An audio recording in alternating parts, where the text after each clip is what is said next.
Emergency Program Act, Ministerial Order M192. And as such, council members are participating by phone, and as chair of this meeting, I am also participating by phone. Please note that if my connection is lost during any portion of this meeting, we will recess until my connection is restored. If council loses connection during any portion of the hearing, we will need to recess the meeting until the connection is restored. But I'm sorry, we will have staff on hand to facilitate getting you back online quickly while we suspend the voting process, and that contact information has been circulated to you. To ensure quorum is maintained throughout the meeting, please do let the clerk know if you are leaving the meeting for any reason.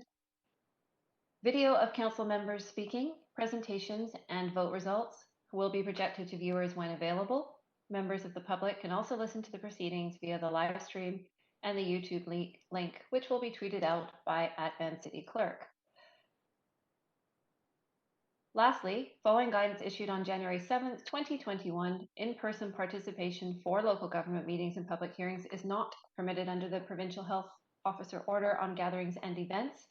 Therefore, speakers who will be providing comments to council will be doing so by phone, and a moderator will assist in patching speakers through. Clerk, may we have the roll call, please? Yes, Mayor Stewart is delayed due to civic business. Councillor Carr. Here. Councillor DiGenova. Present. Councillor Fry. Here. Councillor Swanson. Here. Councillor Hardwick. Present. Councillor Wiebe. Present. Councillor Boyle. Present. Councillor Dominato. Present. Councillor Bly.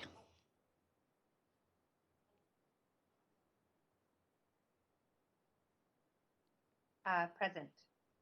Okay. And Councillor Kirby-Yung is in the chair. The meeting has quorum. Chair Kirby-Yung. Thank you, Madam Clerk.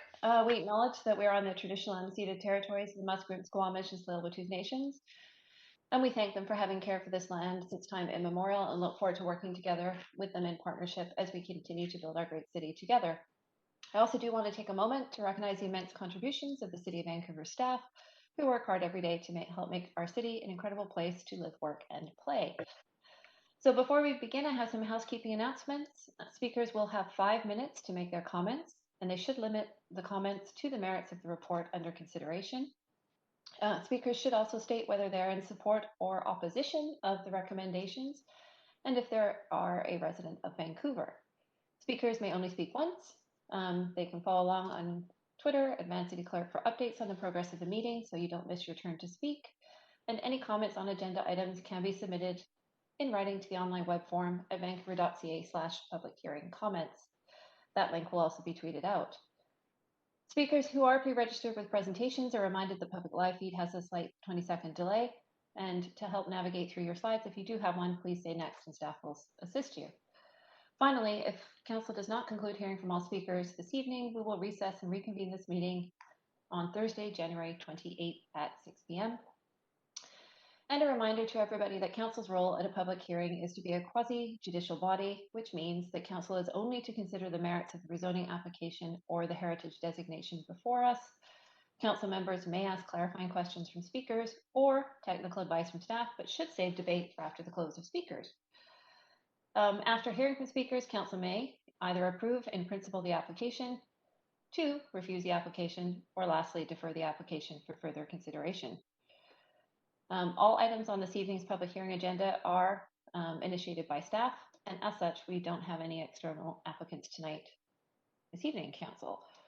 So our first item on our agenda is Employment Lands and Economy Review Quick Start Actions, Mount Pleasant I-1 Amendment, a new I-1C district schedule.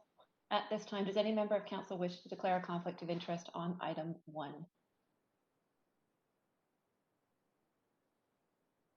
Okay, hearing none. Clerk, could you please read the application and summary of correspondence received? This is an application by the General Manager of Planning, Urban Design and Sustainability to amend the Zoning and Development Bylaw to add healthcare office as a conditionally permitted use in the I-1 district and to create a new I-1C district for future rezoning of sites along the south side of 2nd Avenue between Yukon and Quebec Streets within the Mount Pleasant industrial area. permitting employment-intensive light industrial uses and limited retail uses on the lower floors with compatible office and service uses above to a maximum FSR of 6.0. The following correspondence has been received since referral to public hearing and prior to the close of the speakers list and receipt of public comments. 6 pieces of correspondence in support, 4 pieces of correspondence in opposition, and 5 pieces of correspondence regarding other aspects related to the application. This represents all correspondence received up to 3 p.m. today. Thank you very much. Now we do have, Council, because we do have 3 speakers slated for this item, I'm going to suggest that we do hear this presentation as per our normal practice. I understand that we have Hale Jones Cox, Planner of Special Project Urban Design and Sustainability on the phone to present the application. So staff, are you ready to go? Yes, can you just confirm me that you can hear me? We can, thank you. Excellent, and you're able to see the slides on screen? We can.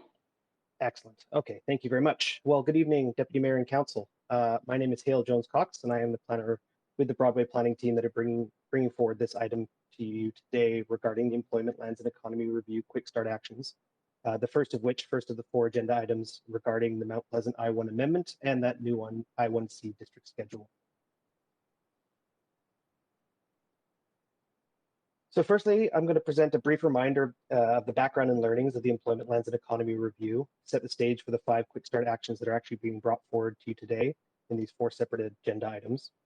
And then we're going to get specifically into 2 of these actions which apply to the Mount Pleasant industrial area. Just a reminder, the Mount Pleasant industrial area is bounded by 2nd Avenue to the north, Broadway to the south, Cambie to the west, and Main Street generally to the east. So the first quick start action is regarding healthcare office in the I-1 area. And the second is to introduce a new I-1C district schedule and rezoning policy and guidelines. And we will generally follow the structure of the report, look at the location and rationale for this, the policy approach, the form of development, have a look at the public benefits, talk a little bit about the public consultation, and then finish with some outcomes and metrics. So first, taking a step back, I wanted to provide a bit of a background that should help, like I said, for all of these public hearing agenda items today. The Employment, Lands and Economy Review, or call it the ELER, was a major research and stakeholder engagement initiative designed to inform the economic foundations of the Vancouver Plan process. On October 22nd, the ELER reported to Council and outlined the draft emerging directions that were identified through phase 2 of the review, which were developed in close collaboration with community stakeholders and industry experts. These directions were generally organized into 2 categories, the first of which were overarching values with respect to diversity, resilience, and equity in the economy. And the second were with regards to land use focused directions for Vancouver's retail commercial areas, industrial areas, offices, and hotels. And then with the onset of COVID-19 in March 2020, the work program for the ELER was also expanded to incorporate emergency response supports for local businesses and economic recovery planning. The expanded ELER project deliverables included 4 ELER quick start actions to respond to immediate needs and opportunities to support businesses, nonprofit organizations, and community well-being. So as mentioned, those emerging directions are going to be providing the economic foundations of the Vancouver Plan, which is targeted to be brought forward again to Council in 2022. While the 4 recommended quick start actions at that time were to remove barriers to new work-only artist studios in industrial areas, to support existing small neighborhood grocery stores, to provide additional flexibility for storefront spaces in the downtown east side, and to intensify the job space along the south side of 2nd Avenue between Yukon and Quebec Streets. And although they're worded slightly differently in the report titles, you'll recognize these generally as the items before you today. In addition, Council amended the motion to include 1 more item at that time, which was to add healthcare office as an approved use in the Mount Pleasant I-1 zone. And as the I-1 and I-1C items pertain to the Mount Pleasant area, they were bundled together into 1 report and brought them forward.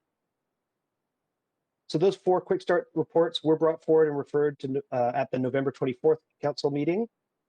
And that brings us to today. And although they're in a slightly different order, these 4 reports make up the public hearing agenda today. And the remainder of my presentation will speak specifically to the Mount Pleasant items, as I mentioned. I did want to just briefly note that while all of these items are under the same ELER umbrella, each item is separate should Council wish to make a motion to a specific quick start action. So with respect to this presentation and this report, the recommendation before you today is to amend the I-1C district schedule to add healthcare office as a conditional approval use. And secondly, to create a new I-1C district schedule and approve the associated Mount Pleasant employment-intensive light industrial rezoning policy and guidelines. So we'll take these one at a time each. So the first quick start is the addition of the healthcare office as a conditionally permitted use in the I-1 district schedule. This amendment was directed by Council in October in response to a request from the development industry who identified Mount Pleasant as an attractive location for medical offices at the relative midpoint between Vancouver General Hospital and the future new St. Paul's Hospital.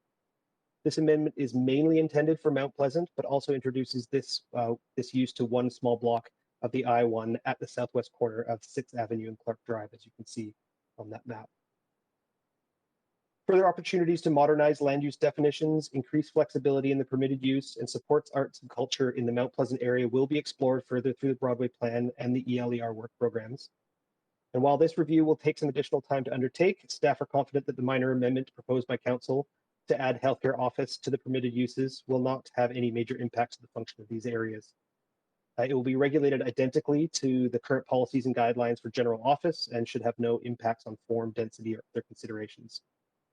We've also conferred with our transportation colleagues and recognized that there should be no transportation or parking impacts as a result. The second quick start is to introduce new bylaws, policies, and guidelines for the south side of 2nd Avenue between Yukon and Quebec Streets for new industrial and office job space. The quick win impacts 5 blocks with an estimated 9 to 10 future rezoning sites. And despite its limited geographic extent, this area should this action should provide some significant benefits to the area overall. I'll speak further to some of those benefits in a moment, but I really want to just take a moment to pause on this image because I find it very helpful to highlight the opportunity within that yellow area, which is the proposed I-1C rezoning area. This is a real opportunity to provide a better balance along 2nd Avenue and to provide a more appropriate transition between the 1 to 2 story industrial areas of Mount Pleasant and the taller tower and podium form of Southeast False Creek across the street.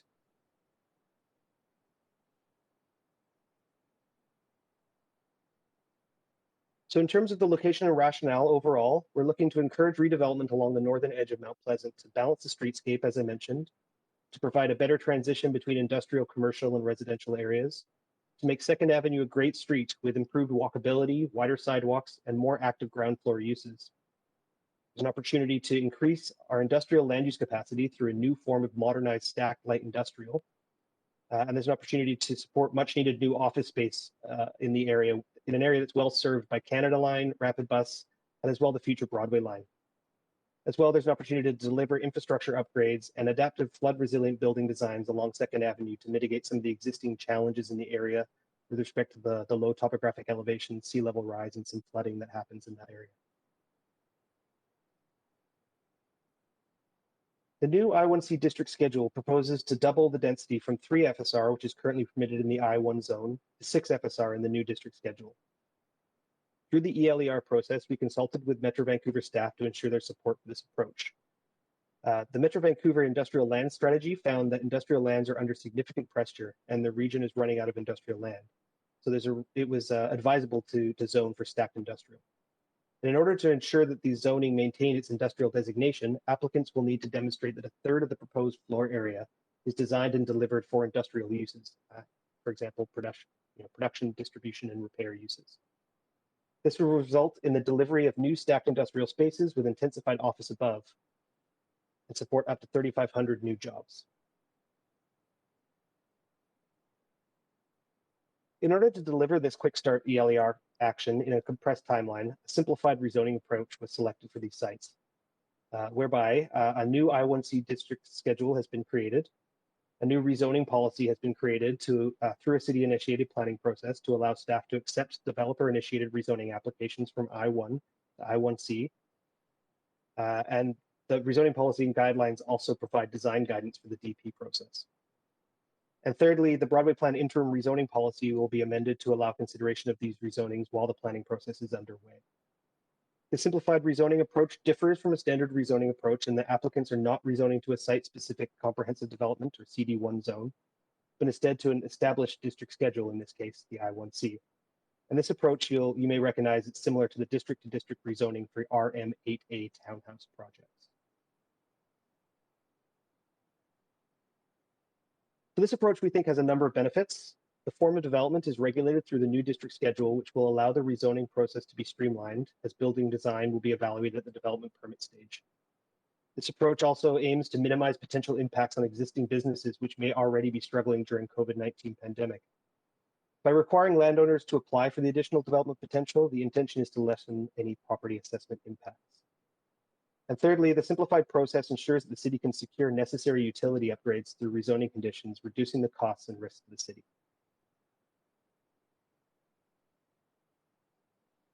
The district schedule and the rezoning policy and guidelines have been written to minimize shadowing on the north sidewalk of 2nd Avenue, where there are active frontages and restaurant patios, while providing flexibility to encourage design creativity in multiple forms.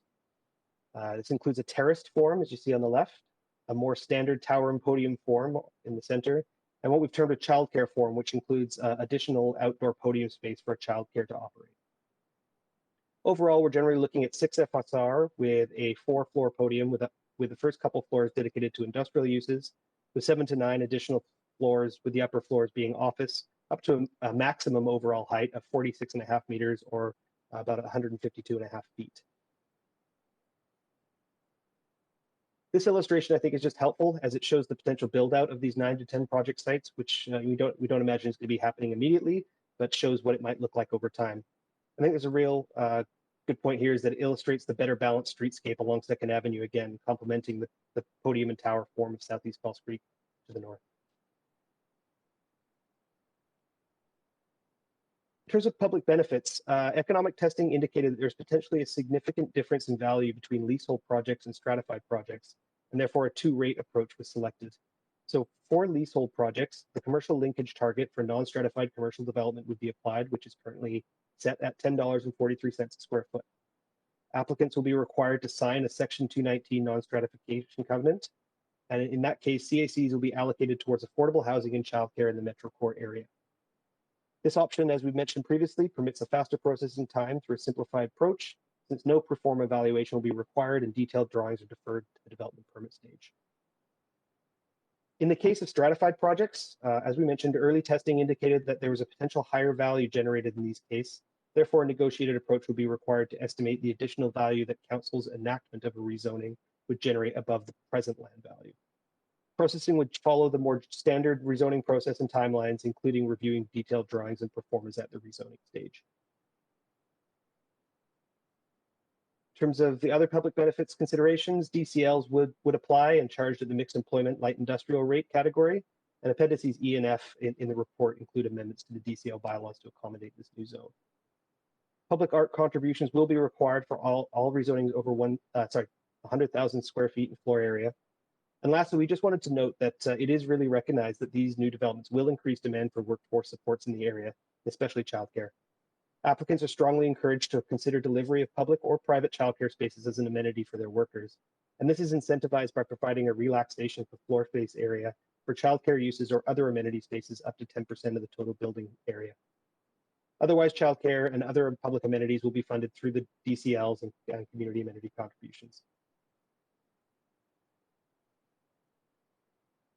I just wanted to take a quick look at the public consultation that has been done and will be done going forward.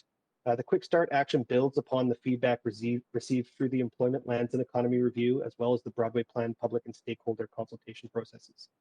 Both of these processes identified the Mount Pleasant industrial area as a key location for intensification and modernization of the city's industrial areas.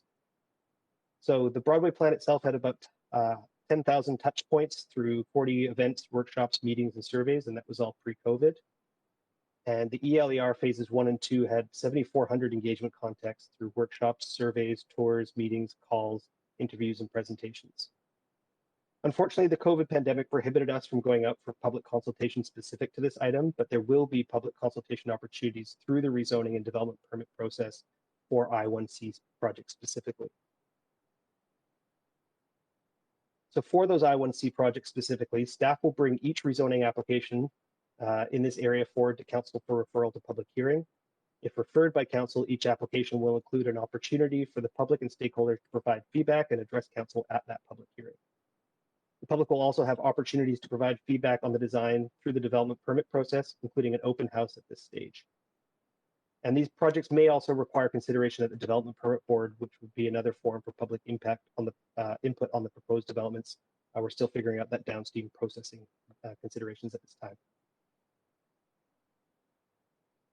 In terms of the Broadway plan, the Broadway planning process will continue to review the larger I-1 industrial area and will consider additional opportunities for employment intensification and opportunities to broaden the permitted uses, as well as opportunities to support arts and culture, among other objectives. This is an ongoing process targeted to be completed in 2021 and will have many more opportunities for community engagement. I will note that that does include the emerging directions consultation, which I believe we're currently scheduled for middle February to the end of March of this year coming up. I also want to briefly note that generally the I-1 area is working really well today, and we will be looking to minimize any displacement of existing small businesses as a key consideration of our work going forward.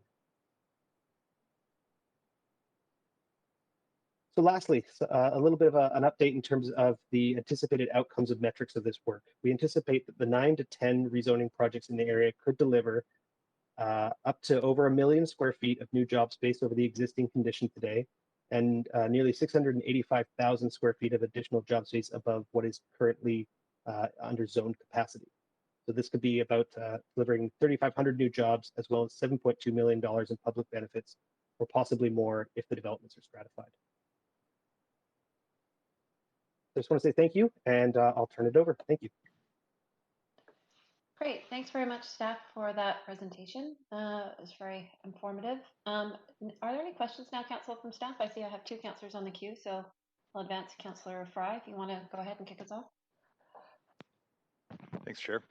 And thank you for that presentation. It's an exciting opportunity. I would want to just highlight that in the report Appendix C, page 11, or sorry, page 9, section 11, it references CAC policy. That link is incorrect.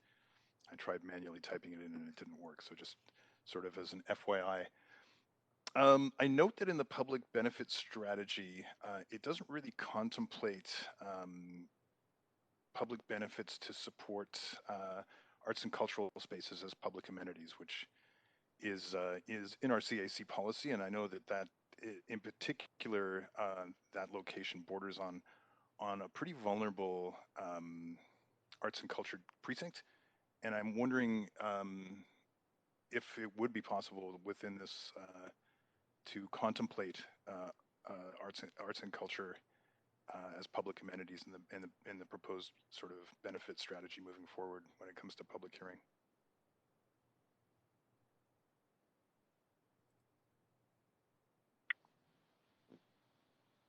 Is that sorry, pardon me, this is Hale Jones Cox here. Is that a question for staff? Yes. Yes, it is. Yeah. So in the report, it highlights public benefits and looks at childcare. And of course, childcare is an important public benefit, but also highlighting that there's a pretty significant and important arts and culture precinct here as well. And I'm wondering if this policy could contemplate additionally public benefits being directed towards arts and culture spaces as public amenities consistent with our CAC policy. I know that's certainly something that we are looking forward to doing as part of the Broadway plan process. We're really keen on looking at potentially pre-zoning some of the changes going forward, potentially in the I-1 zone, and potentially doing things like density bonus zoning in ways that we can support arts and culture. Just based on the timelines that we had available to bring forward, this is a quick win. That wasn't something that we felt we were able to bring right away. And that's why we leaned back on the established rates, but we could look into it, I suppose. Okay, so it could be contemplated as we move forward, as we contemplate this larger area, and then on subsequent rezonings, we could actually consider this as an opportunity for public amenities that would benefit the arts and culture precinct. Yes. Hi, Councillor Fry. It's Kevin McNaney here. We can certainly do that, and we're looking at the I-1 zoning as a whole. We're not contemplating residential live work arts and culture, but we're just work, as you'll see later in our report this evening. Yeah, no, for sure. And I appreciate that distinction. I wasn't thinking artist live work per se. I was thinking more just arts and culture spaces in general, knowing that that's a fragile asset in that neighborhood. Thanks, Mr. McNaney. I appreciate the clarification. That's all for you, Councillor Fry? Yes, it is. Thank you. Great, thanks very much. Councillor Boyle, you have the floor. Thanks. Thank you. I had a similar question around arts and culture, and I'm also wondering, I know that as Councillor Fry alluded to, the boundaries overlap a bit or come up against each other. My memory is that there's been discussion of officially recognizing in some way the this area as an arts and culture precinct. Can staff speak to or maybe just remind Council where that conversation is at and how that relates to the changes that we're looking at right now? Hi there, this is Hale Jones-Cox again. Yeah, we had some discussions earlier with our colleagues in ACCS Arts, Culture and Community Services regarding that. I know they have a motion. There is a motion to extend an arts district. And while it doesn't include this area, we thought it would be interesting to explore that further through the Broadway plan process and look for opportunities to possibly include, arts and culture is obviously a very important piece of the Mount Pleasant I-1 today, and we wanted to extend that. And we're happy to meet with any of the arts and cultural groups in the area, as well as our own staff internally to move that idea forward as well. Okay, so that conversation is ongoing, and That's right. The simplified rezoning pieces here don't preclude that overlap. That's correct. We see that as an opportunity for the broader I-1 area as opposed to this one very specific strip along the northern edge. Great. That's great to hear. My other question is, I heard mention of turning that stretch of 2nd Avenue into a great street of some kind. It's magic to my ears everywhere, and I'm wondering what the plan is, or if you can give us a bit more information on what the vision is there. Thanks, Councillor. This is John Turecki from the Engineering Department. So I think if you go down to 2nd Avenue today, you can see there's a lot of congestion, a lot of challenges with traffic along 2nd Avenue. There are requirements baked into the policy here that would see 2nd Avenue widened to be able to relieve some of that congestion and improve access into both the Mount Pleasant neighborhood as well as the Olympic Village neighborhood. And simultaneous with this, we would be seeing the delivery of substantially widened sidewalks, significantly improved street trees, as well as creating opportunities for green infrastructure and rainwater management within the street right of way.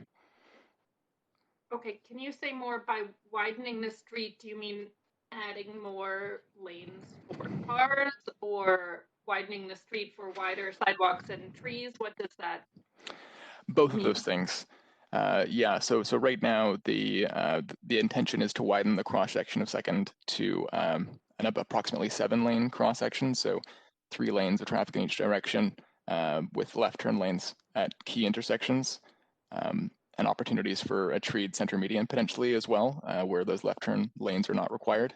And then we'd be widening out to approximately 5.5 meter wide sidewalks, which is sort of the our best standard in terms of wider sidewalks in high density areas. And those would include street trees and significant greening opportunities along the street edges there. Okay, and the traffic studies, I mean, I know a lot of expertise goes into this beyond me. The traffic studies don't show that adding more lanes there is just going to create traffic elsewhere. I guess I'm surprised to hear that, because my understanding has been that adding more car lanes hasn't been a successful approach in reducing traffic overall. Yeah, so generally speaking, the additional lanes are the turning lanes, which help to kind of reduce those congestion impacts that we see at key intersections like Manitoba, for example, where there's quite a bit of delay that results from that. There have been reviews of the traffic volumes along 2nd Avenue, and the assessment is that this is a move that's going to help to improve conditions for not just vehicle drivers, but those accessing homes and businesses within the adjacent neighborhoods. Okay, I appreciate that. Those are all of my questions for now. Thanks for that work. Great, thank you very much, Councillor Boyle. Councillor Hardwick, you are up. Thank you. When did council give direction to do this work? Hi there, Hale Jones Cox. So this was brought forward in October as one of the ELER quick start actions at that time. So who proposed this as a quick start? Where did it come from? It was through the Broadway plan process and through the ELER public consultation, as well as our stakeholder consultation. We've met with many industry experts, whether it is brokers, commercial brokers, industrial area experts, and through that work, we had heard that this is a real opportunity along Second Avenue to intensify and modernize our industrial spaces and deliver some of those stacked industrial forms that we'd heard are so key to adding to our industrial land base if we're going to move forward under the Okay. moving forward.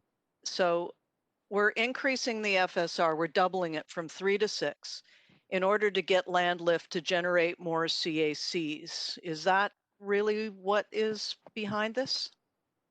We're essentially doubling the FSR in order to double the industrial land capacity as well.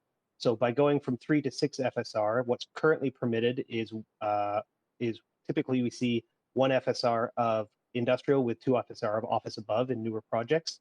And what we're looking at here is doubling that. So we'd have 2 FSR of industrial with 4 FSR of office above. Are you not concerned about the loss of industrial land? What you're creating is office space.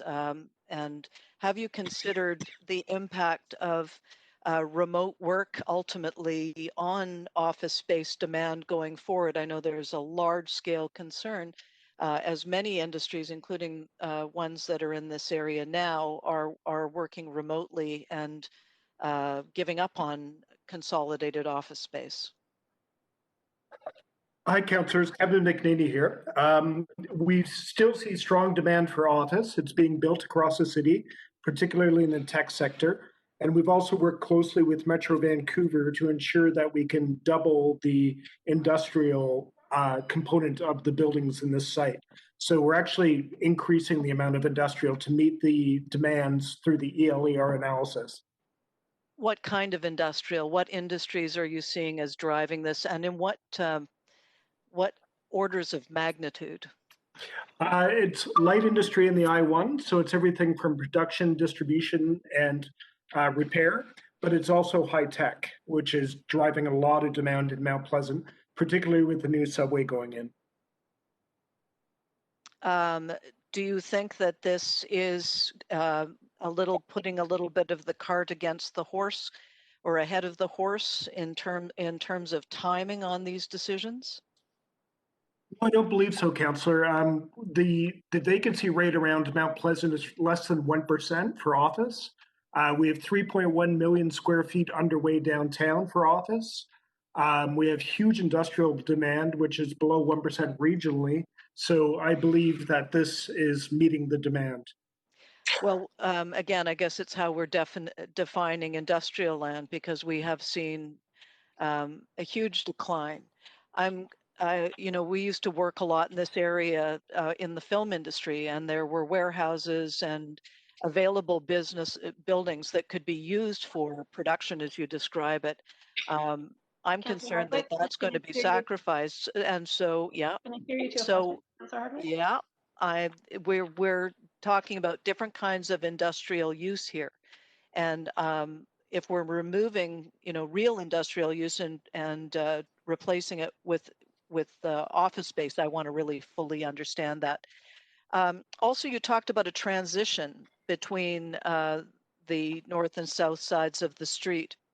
What your 3D imaging showed there, that was pretty much the same height and massing as it is on the north side and the residential street.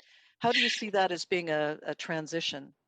Well, we see it balancing out the street in terms of urban design to make a more complete street and a great street, as Councillor Boyle alluded to earlier.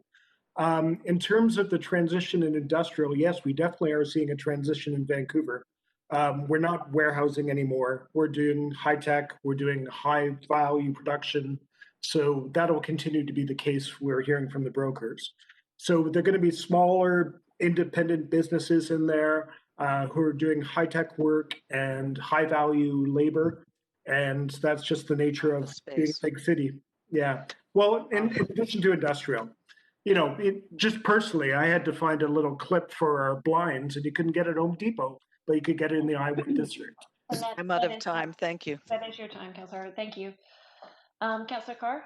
Yeah, You're up. thank you so much. I'm just going to continue on some of the questioning that was started by my fellow councillors. First, the Great Street idea, 3 lanes in each direction. I just want to confirm that you said that it's not going to be 3 flow-through lanes of traffic, but turning lanes. Is that right? In each direction, east and west?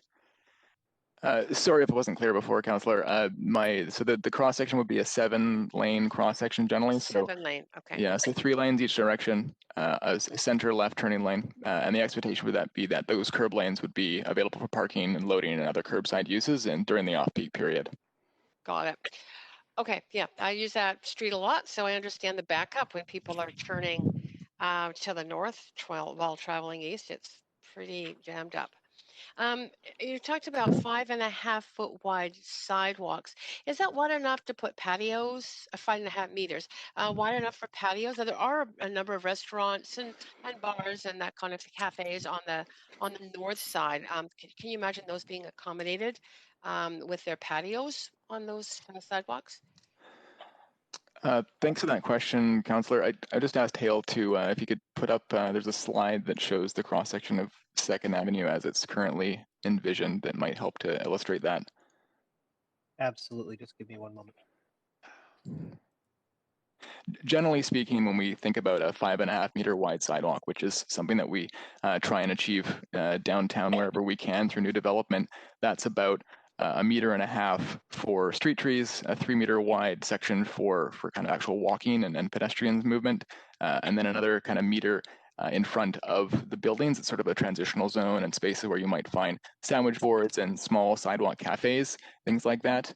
A larger patio, those would be needed to be placed in a very strategic way to be able to ensure that they're not constraining the sidewalks unnecessarily, but it could accommodate that in some locations. Okay, I'm looking at your diagram. Yeah, I can see that. So one thing about walking and people being attracted to a great street to walk is sunlight. So I'm wondering around the potential of the higher buildings on the south side to actually shadow the north side sidewalks, and whether or not you've taken into consideration those varying forms that you talked about of the buildings, the terracing forms, to minimize the shadowing. Is that the point of it, or how much shadowing do we have shadow studies that can really give us a good example of what might be the problem with those taller buildings on the south side? Hi, Councillor Carr. It's Kevin McNaney again. We have done that shadow analysis. And at the solstice, there's a brief shadow between about 11 and 12, but that can be shaped by the development permit of the forms that Hale introduced earlier to minimize shadow impact. So we don't believe there's significant shadow impact based on our analysis. Okay. That's actually further down the block to the west as well, once you get to the west of Columbia Street. As you're on the main straight section of 2nd Avenue, they're actually, the whole design of what we put forward with the district schedule and the rezoning policy and guidelines has been designed to minimize shadowing on the north side of the sidewalk. So that's what structured the heights, that's what structured that tiered or terraced approach, is to minimize shadowing. Okay. Yeah, I'd be interested in knowing more, but maybe as we go through the hearing, we'll hear more about that, or maybe at the end too. In terms of engagement, I noticed that you talked in the beginning about community engagement, stakeholders, and industry experts, around 7,400 contacts. What about the public, the people who live in this area, or just public in general? Was there much of an engagement process through this regarding them and their desires for the Great Street, more walkability, etc.? During the COVID pandemic, unfortunately, we haven't been able to take this item out specifically for public consultation. We will be going out for the first time in kind of a more virtual format through the Broadway plan process, but that will not be specifically on this item.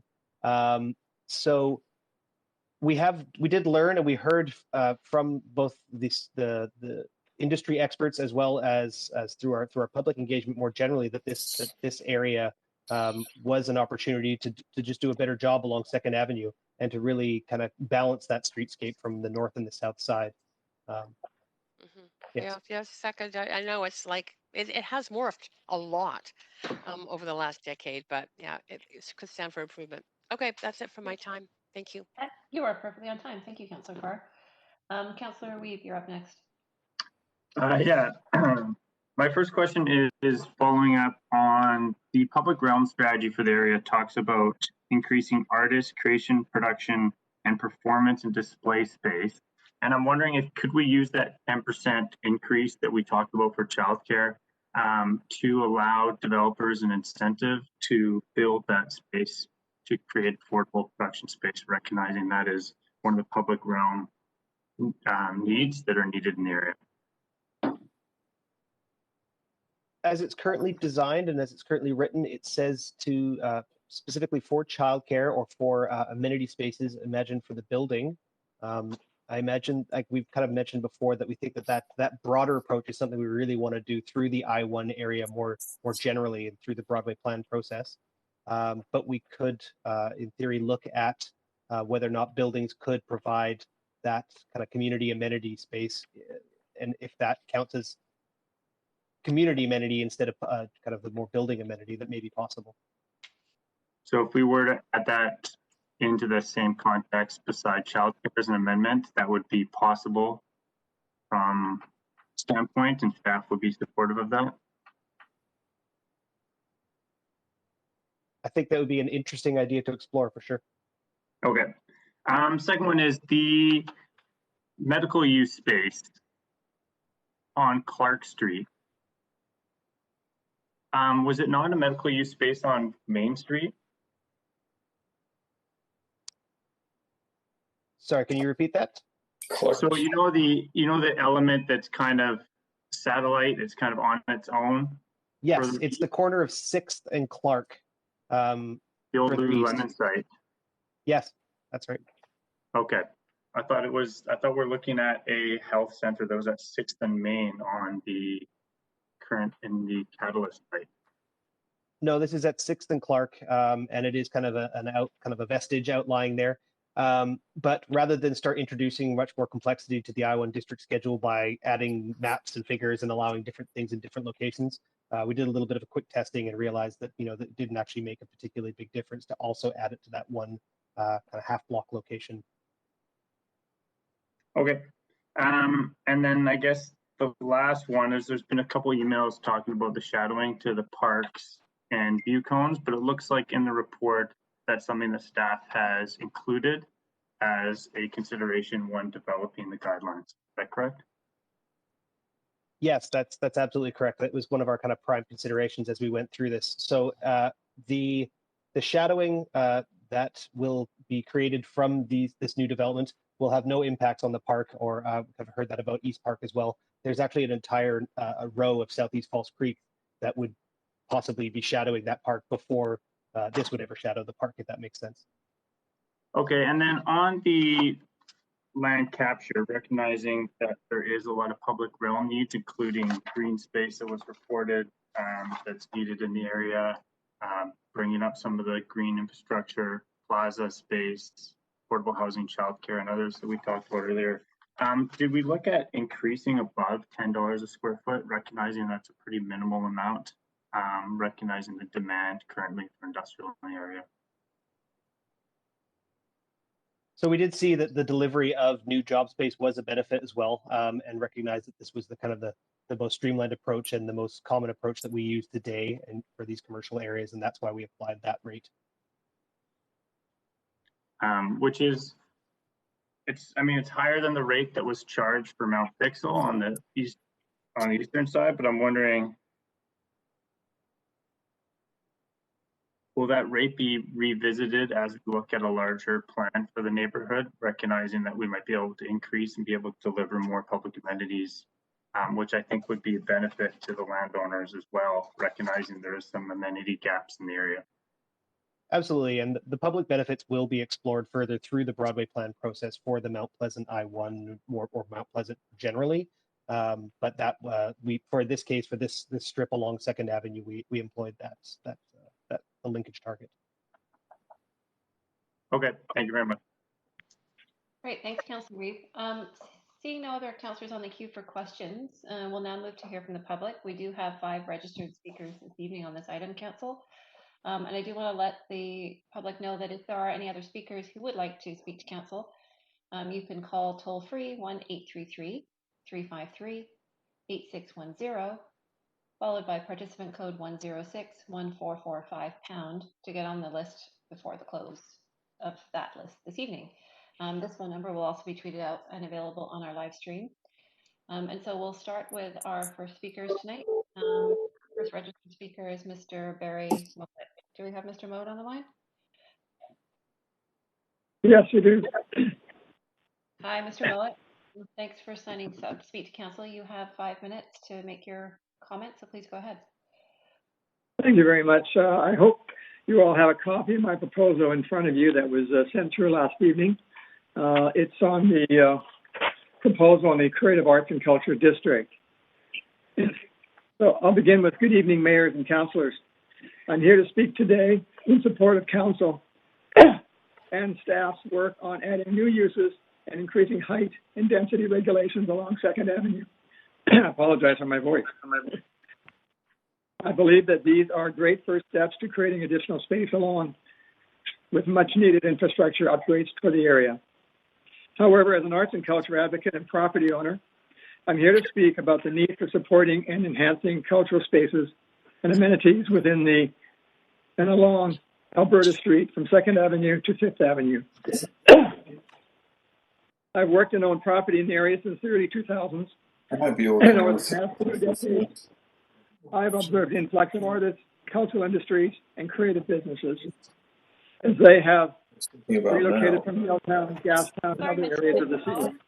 Mr. Mowat, sorry to interrupt. I think we have a staff member perhaps in the background that may not be muted. Might just ask everybody to check and mute yourself. I'm sorry? Yes, I'm sorry. We just had something in the background, I think, that wasn't muted, and it was compromising hearing you. So I apologize for that. Please go ahead. Should I start over? We could hear you, and if you just wanted to do your last couple of sentences, I think we should be okay. Okay. As an arts and culture advocate and property owner, I'm here to speak about the need for supporting and enhancing cultural spaces and amenities within the and along Alberta Street from 2nd Avenue to 5th Avenue. I have worked and owned property in the area since the early 2000s, and over the past 2 decades, I've observed the influx of artists, cultural industries, and creative businesses as they relocated from Yaletown, Gastown, and other areas of the city that either became too expensive or unable to accommodate the growing of specific needs of groups. This area between Yukon to Columbia and 2nd has developed a unique organic ecosystem of community members with arts and culture organizations playing a leading role in shaping the edgy and vibrant culture of an industrial district. As the area develops, I strongly support and seek council and staff support for ensuring that arts and culture continues to play a leading role in providing this area with a distinct identity and vibrancy that will continue to attract diverse enterprises and individuals. The proposal before you today, which I hope you are able to see, identifies a few quick start action items that would further my vision of creating an arts-centered and arts-friendly, creative, and cultural spine along Alberta Street. This unique district can serve as the cultural gateway for the area and help provide a distinct identity, along with cultural amenities and activities that would attract additional enterprises to expand the existing network of cultural and creative industries in the area. A creative and cultural district would support existing arts and cultural organizations and artists in the area while also creating a more active neighborhood with much needed public and green space. I hope that these are the first steps towards larger conversations on rezoning and land use policies that support arts, culture, and creative industries in the Alberta Street corridor. The city has several arts and culture strategies and plans in motion, including the goal of creating 650,000 square feet of new arts and culture spaces. There are several properties along Alberta Street that are currently used by artists and arts organizations that can be expanded through incentive-based zoning policies to fund additional spaces. Beaumont Studios currently houses 90 such creative beings and the Vancouver Biennale provides international residency facilities for collaborative exchanges. We, as the Biennale, and I, as the property owner at the junction of 2nd, 3rd in Alberta, welcome the opportunity to play a role in the creative redevelopment of artist workspaces and housing for arts organizations and commercial not-for-profit exhibition galleries, childcare, and public green spaces that engenders and supports people gathering. The Biennale's mandate has always been about art as a catalyst for connecting people with public spaces and creating neighborhoods where communities can thrive. Alberta Street, between 2nd and 5th, houses 7 100-year-old houses, which once were a vibrant neighborhood.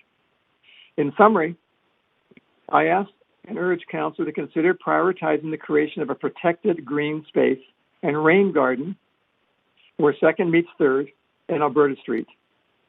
In doing so, creating a gateway to this new cultural district, along with funding to support artistic programming and cultural spaces from the $7.2 million in development cost levies and community amenity contributions raised from redevelopment in the area.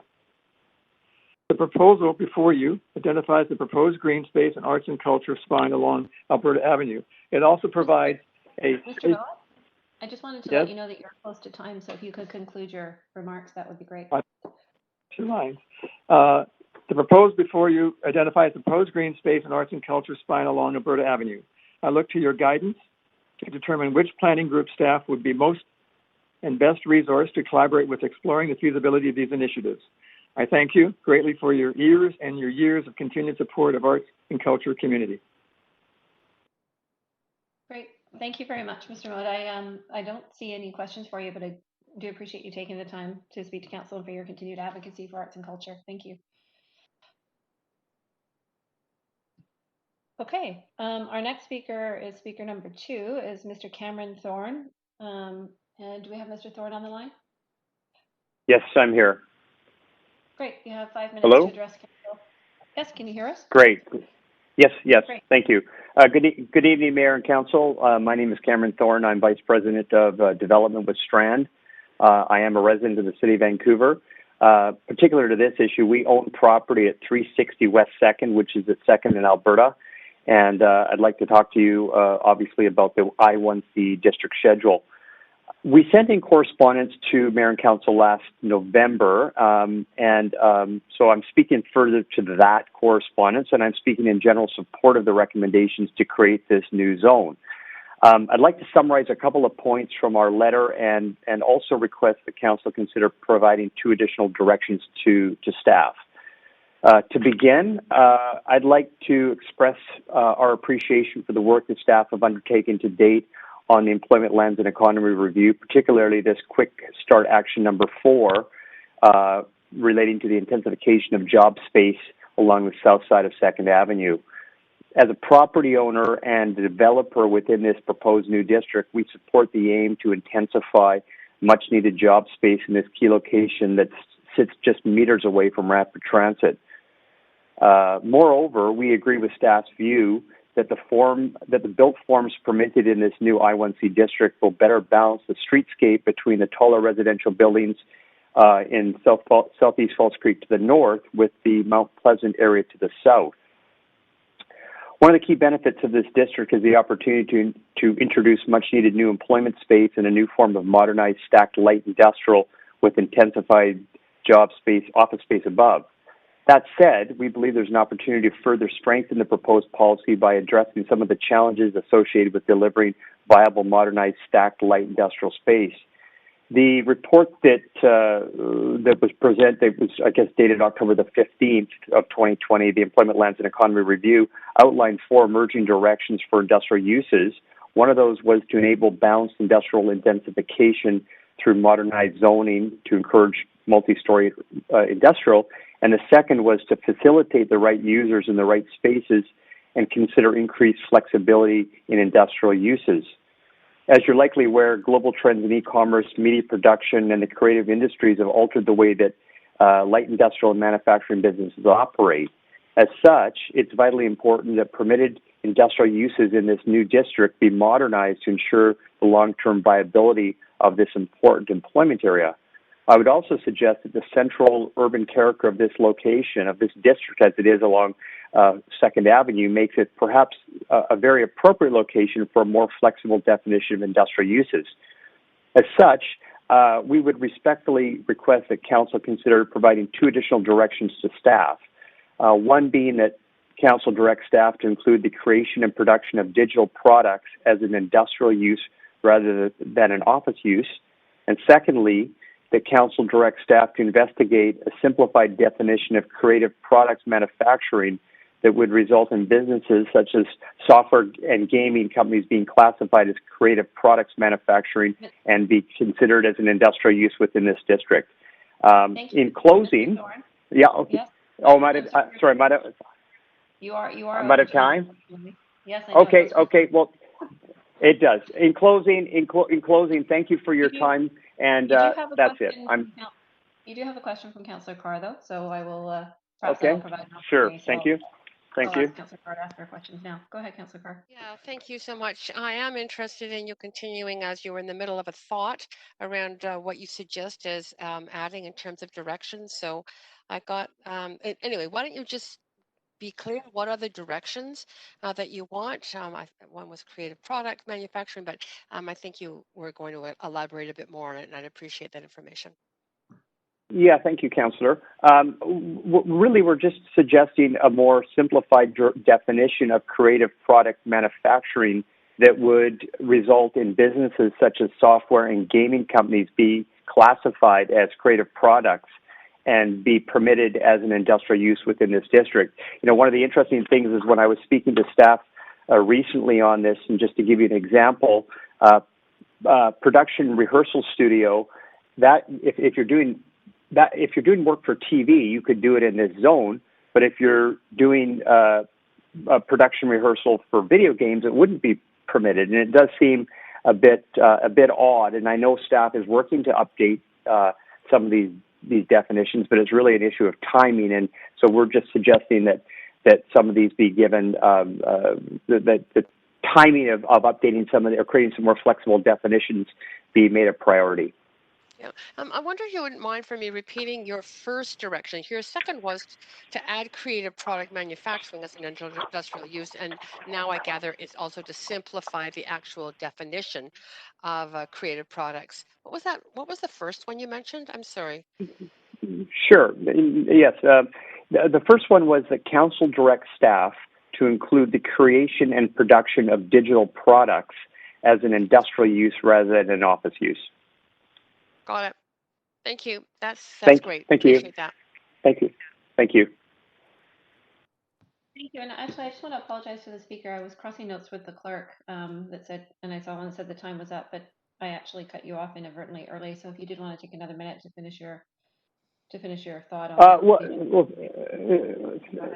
thank you, clerk. The only thing I would just add in closing is that we would also suggest that more flexibility in industrial uses will create more vibrancy in the neighborhood and will help further to activate West 2nd as a great street, which I think is obviously a priority that we heard from other councillors this evening. So I think they're aligned here.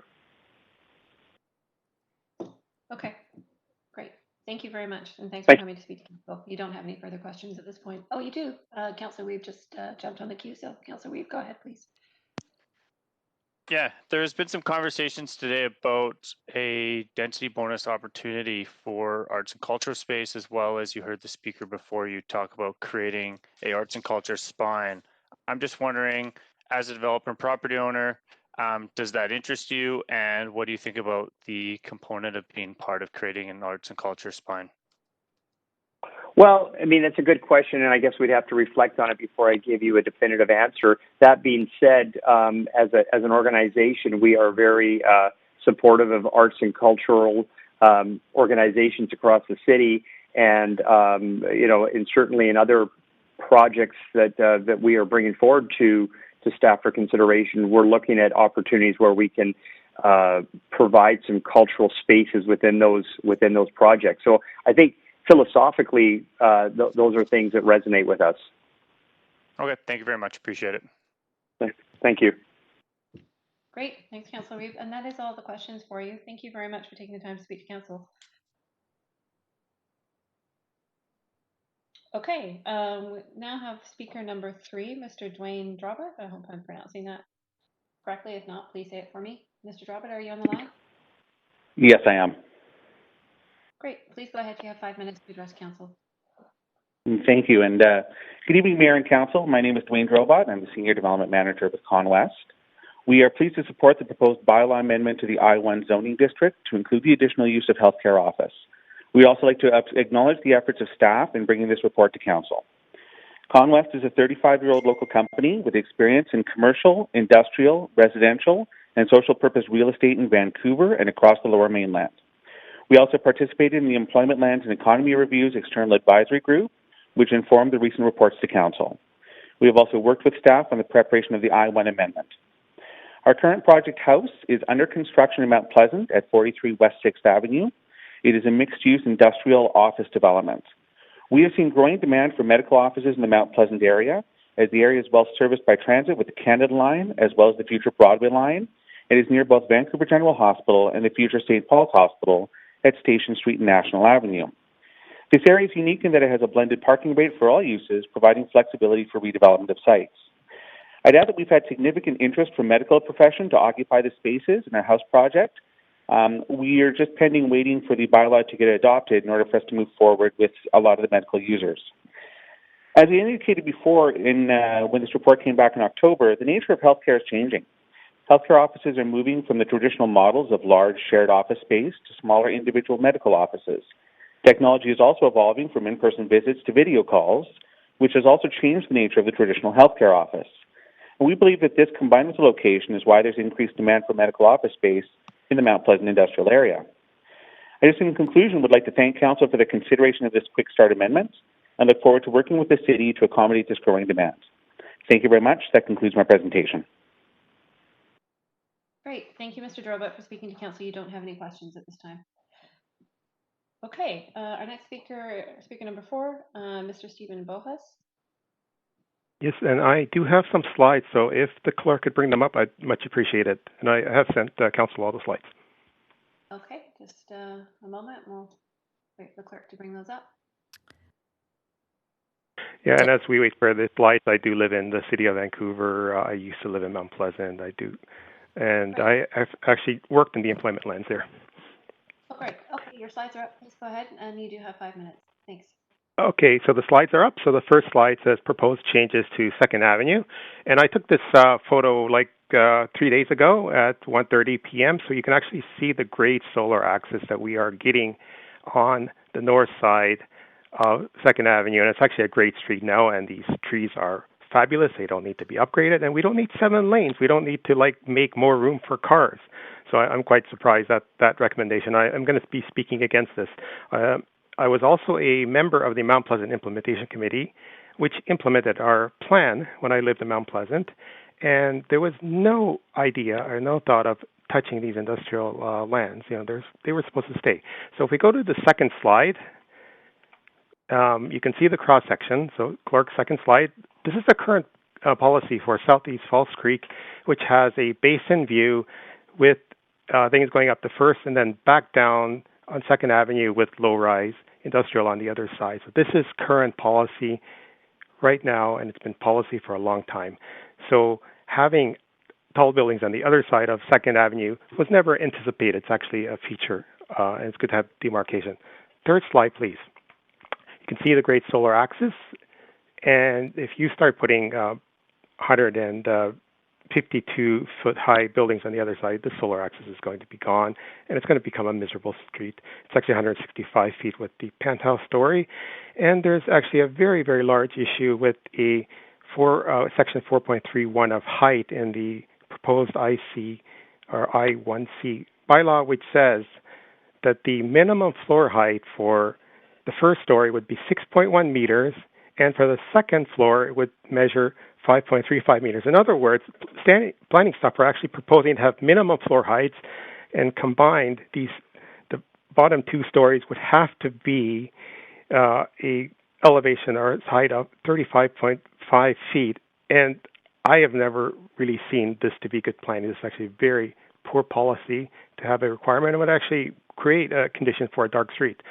So slide number 4. And if we go over to first, you can actually see what a dark street is. So it would actually the policy would turn a great street with a lot of light access into a dark, dingy street, unpleasant street like First is right now. And this is the same time of day. I just walked over a block.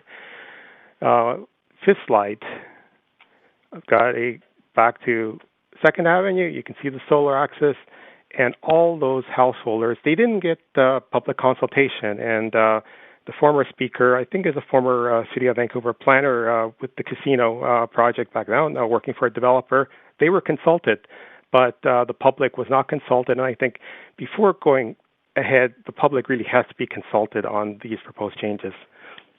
Next slide. Again, I'm showing the solar axis on 2nd. Lots of sun there. Okay, next slide. This is slide number 7. This is the 3D model, and I'm really going to say that the staff, I have a degree in landscape architecture. I've done this for a few decades, and this staff presentation and the analysis is incomplete. They have not done a full shadow analysis. They have not shown street-level views of this build-out. They have not done sufficient. They have not shown residents what's being proposed on the other side of the street. I think this is pretty poor urban design, in my opinion.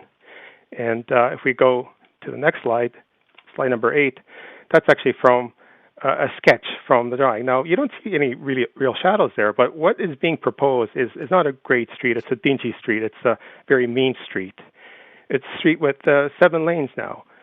Go to the next slide. And that's First. So that's one street over at 1:30 3 days ago. And this is what planning staff are essentially proposing for West 2nd Avenue and East 2nd Avenue, to turn it into a dark and miserable street, and not a great street. And from that urban design standpoint, I think this needs to be rejected, as well as the issues with the height of the first story. Next slide. That's 2nd Avenue. Solar access is great. Slide number 11. Back to another part of First. Next slide. That's slide number 12, showing the solar access on 2nd Avenue. Slide number 13. Next slide. Solar access again. And then the last slide, number 14, is what First Avenue looks like. And if we can go back to slide number 13, there are so many issues, and I don't think the south side of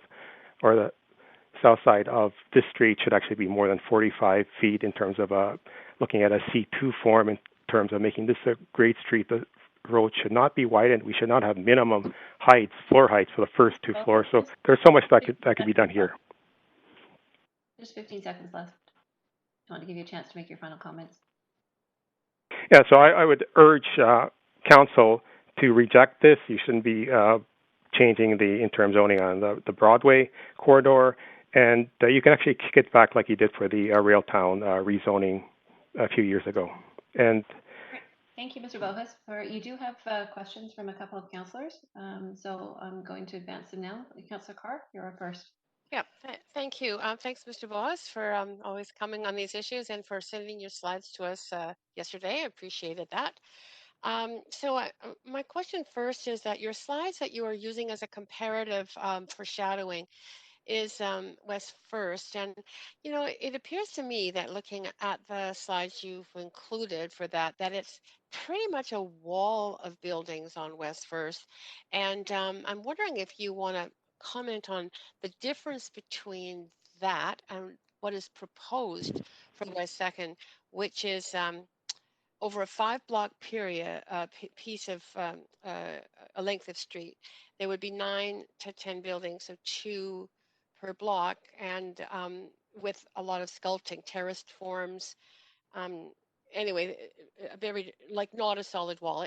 Did you take that into consideration when you were doing that comparison to West First?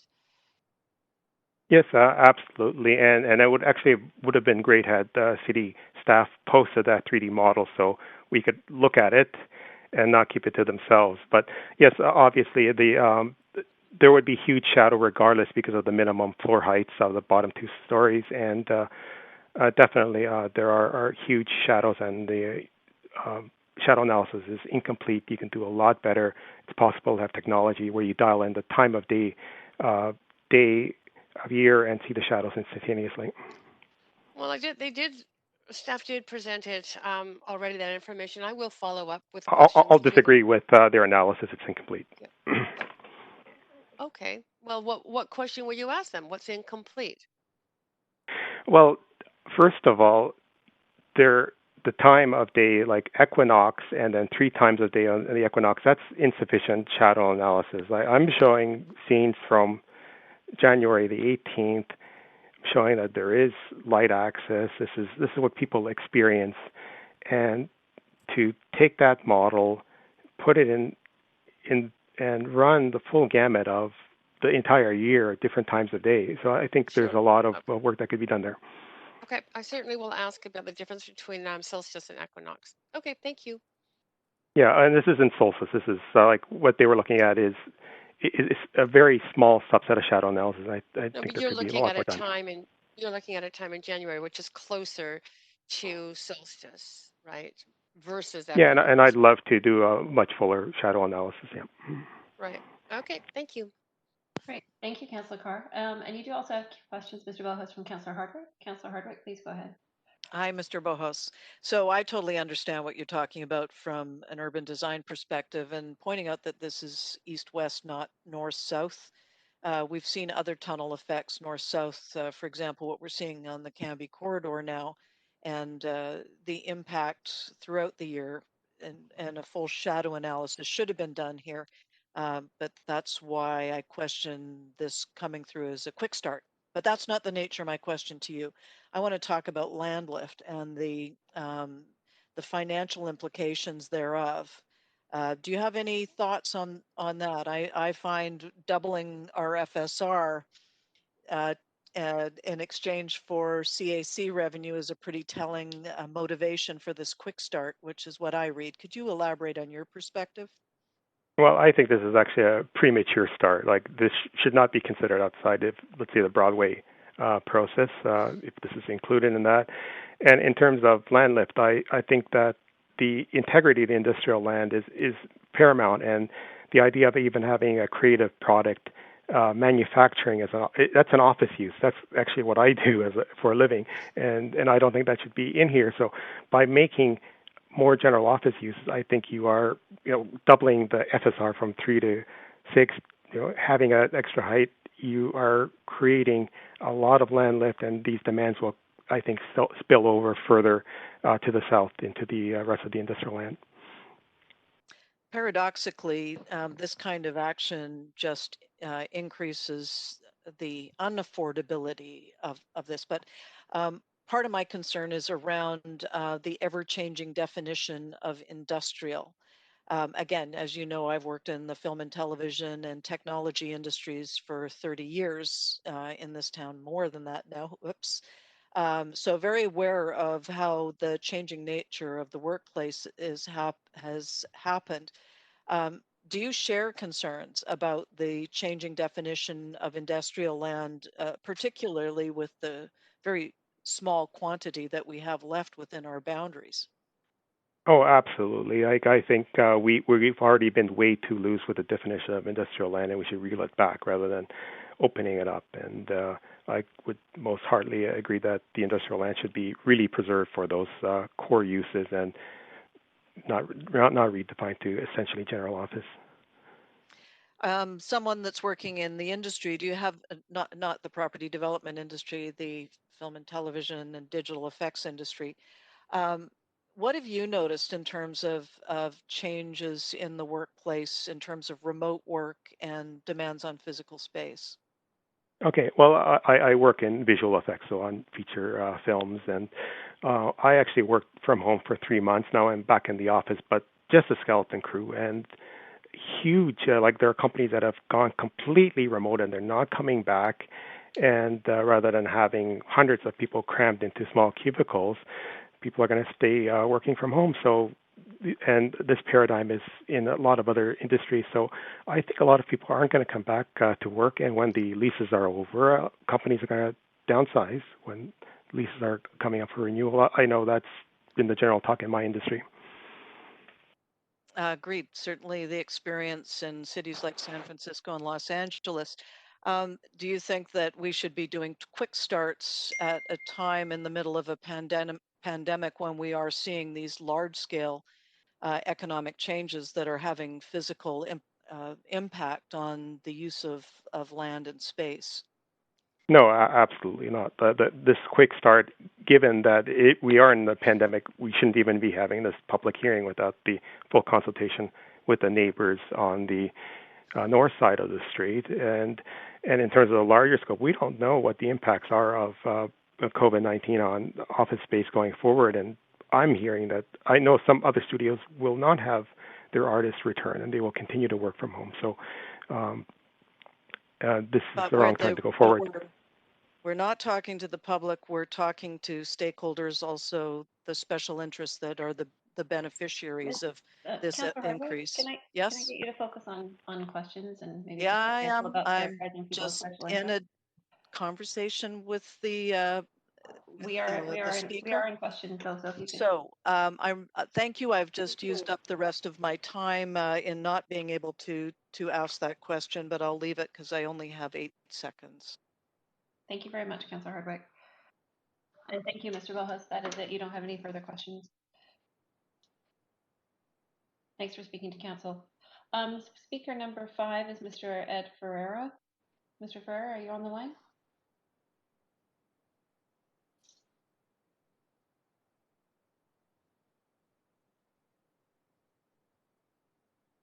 Mr. Ferreira? Okay. Yes, clerk? Yes, it is the clerk here. We had understood Mr. Ferreira was on the line.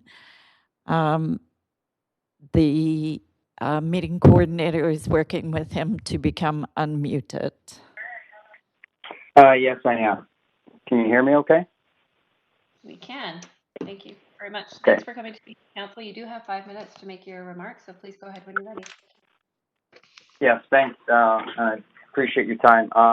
Yeah, my name is Ed Ferreira. I'm with, I've been a commercial realtor with CBR. Yes, the clerk here. We had understood Mr. Ferreira was on the line. Mr. Ferreira, it sounds like you have your computer on in the background. We'll need to mute that scenario. Okay. Is that okay now? Yes, that's much better. Please go ahead. Okay, sorry. Yeah, I'm Ed Ferreira. I'm with CBRE. I've been a commercial realtor, commercial broker for the past 35 years. I'm not a resident of Vancouver, but I spent more time in this area than where I live in North Vancouver, because my focus has been in the Mount Pleasant area, and where I've focused for the last in sales and leasing of properties since the late 80s. Since this time that I've been working in this area, it's evolved from a traditional industrial area to more cleaner industrial areas, such as the film production companies, the software companies, the game developers, the clothing showrooms rather than clothing manufacturing companies, clothing design companies, microbreweries. And recently, which that is some projects that are coming out of the ground, have some laboratory companies now moving into the area in a significant way, and this has all brought additional employment into the area, and there's more pent-up demand to come into this area. This is currently the best served public transit area in the city of Vancouver, and it's going to improve once the Broadway extension line is completed. And so this will feed the demand for the office space in this area. I do like the direction that the planning department is doing on 2nd Avenue. I would like to make some suggestions. And it really involves around the industrial. You know, you were just talking about with the previous speaker industrial. The definition of an industrial in this area needs to be brought into the 21st century. Your traditional industrial type businesses that are wanting to be, or are more the traditional industrial type businesses, they can't afford being in this area anymore. They can't bring their loading trucks anymore. Their staff, they usually live in the more outlying areas, and it's difficult to get some staff for like your more traditional industrial type users to be coming to work in these areas. So this is one of the things that I'm concerned about is how are you going to fill those industrial designated uses on the first and second floor? I think you need to expand and move some of the uses from the conditional uses to outright. As I actually mentioned earlier, some of my notes have been to expand the upper level industrial absorption, like adding the creative products manufacturing as an outright approval. The digital entertainment and information technology should be considered in the manufacturing and not in general office. And they should also consider moving from conditional to outright the uses as childcare facility, retail, service, and wholesaling Class B.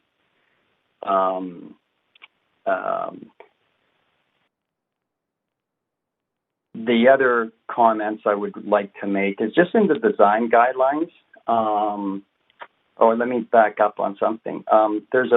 Like to consider in section 2.2 the removal of the 33% guidance for the accessory area. There needs to be more flexibility or discretion to accommodate the variety of uses and accessory space over time.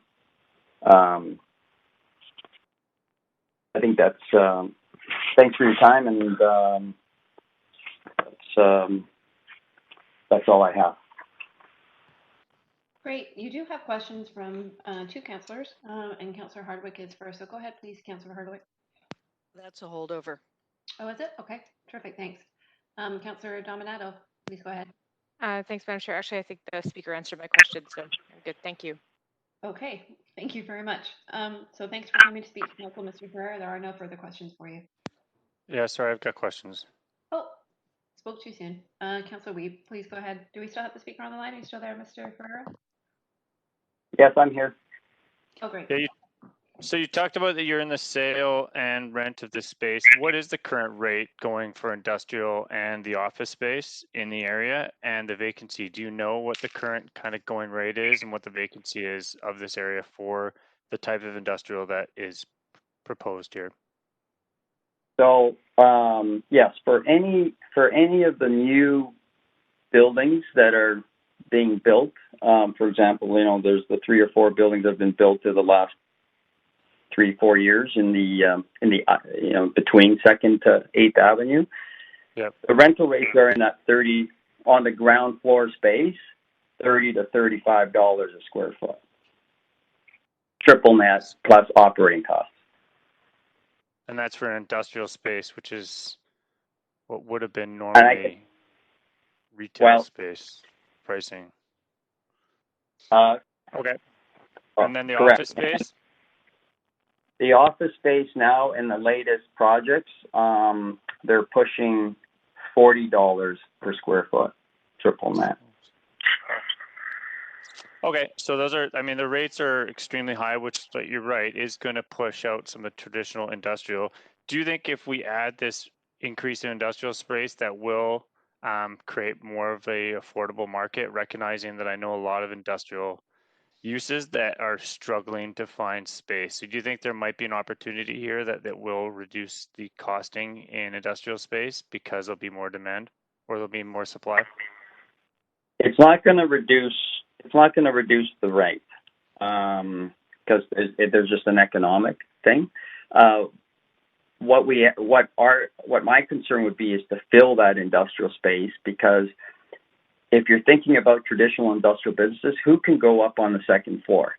For example, if you're going to have a commissary kitchen, how can they operate on the second floor, moving product up, moving product back down, and you're just even drainage, plumbing between the two floors, a grease trap, for example. There's all these things that people don't think about. One thing that I did want to add, that I forgot to add, is the viability of this Second Avenue. One thing that has been missed, I think we should add art galleries. That has not been identified as an allowed use in this area, but to bring in some of the culture and art back into this area, I think art galleries should be an allowed use in this area, especially along Second Avenue. Perfect. Thank you. Appreciate it. Thank you, Councillor Weed. And thank you to, thanks, Mr. Ferrer. That's all your questions today. Thanks for coming to speak to council. Thank you.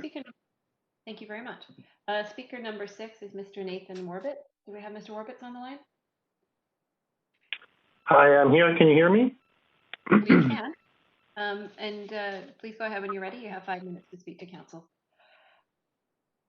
Thank you, Chair, and thank you, Mayor and Council. My name is Nathan Warbitz, and I'm calling as a representative of Madison Pacific Properties.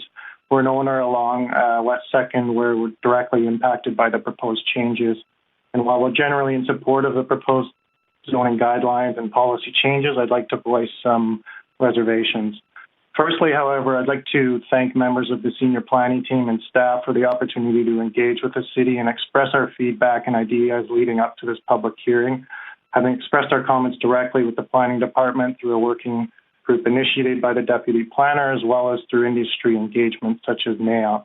We are hopeful that continued engagement opportunities will be possible and we'll be able to shape the future of the city in this area through the creation of successful new investment and job space.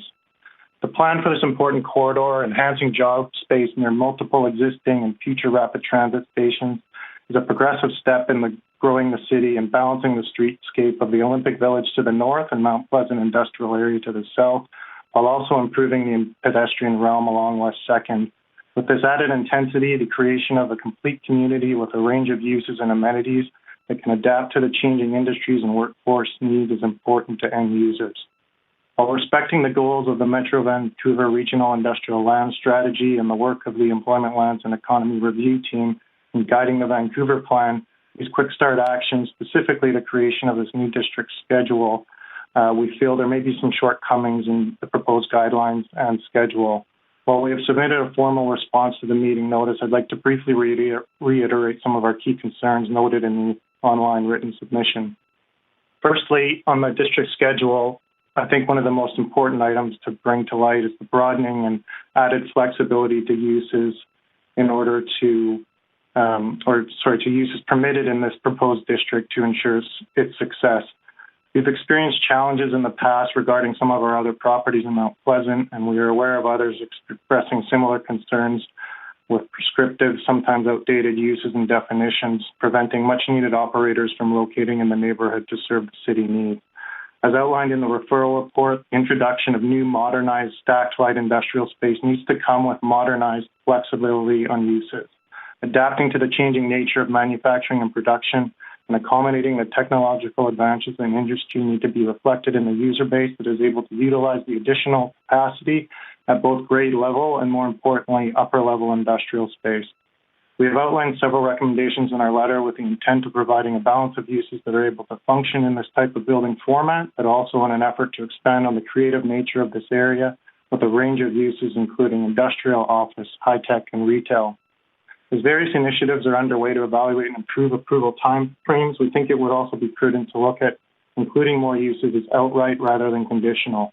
In a very competitive market where the city is looking to attract investment and talented, diverse workforce, any ability to reduce approval timeframes and provide additional certainty for end users is critical. Eliminating the need for a DP approval required under a conditional use and instead being considered outright would help facilitate a more streamlined approach and limit time required by staff to evaluate applications. At a more granular level, there are a couple items I'd like to mention. Such things as adding relaxation around accessory uses to improve flexibility is important. Things such as a allowing a portion of retail in a wholesale setting, or patio space for a lounge use to help activate uses at grade would all be beneficial. Another would be expanded allowances for various uses where they meet the intent of the guidelines, such as not undersizing restaurants that would otherwise enhance and expand on the existing eateries on the north side of West 2nd and enhance the public realm. We understand that staff is undertaking a review of use definitions as part of the future work around the Broadway Plan and Vancouver Plan in hopes of addressing some of these concerns, but I would encourage that work to be expedited with this quick start action in order to help achieve the desired result. Finally, under the FSR allowances, eliminating or modifying the 12% cap on floor area exclusions for balconies and decks to facilitate safe access and loading of multi-level industrial footprints is important. As it relates to the guidelines, I just had 2 points I wanted to note, one of which is the minimum frontage requirement outlined in the guidelines. I think may be a lofty goal given the varied ownership with numerous different ownership structures, expectations, and capacity, and staff should be cautious in their interpretation of this requirement. We would also encourage reconsideration of the mezzanine locations within the guidelines to support better space utilization. With that, I appreciate your consideration and look forward to working together on next steps. Thank you. Great. Thank you so much for coming to speak to council. You don't have any questions from council this time, so thank you again. Okay. Thank you very much. Thank you. Now going to do a final call for speakers. So this is my first call of 3 calls for speakers to see if anybody else would like to call in for this item. If there are any other speakers who do wish to address council, please call toll-free 1-833-353-8610, followed by participant code 106-144-5# to get on the list before we do close it off. The number has also been tweeted out and it's available on the live stream. Okay, I will now do a second call for speakers. Clerk, do we have any speakers on the line at this time? So it is the clerk here, Deputy Mayor Kirby-Yung, and we have nobody sitting on the line at the moment. Okay. So now do a third and final call for speakers. If any members of the public would like to call in and address council on the number provided, please do so now. And I'm going to suggest council that we take a 5-minute recess in order to provide time to see if any calls are received and allow final speakers an opportunity. So we'll take a 5-minute recess now and we will reconvene at 7:38 p.m.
please.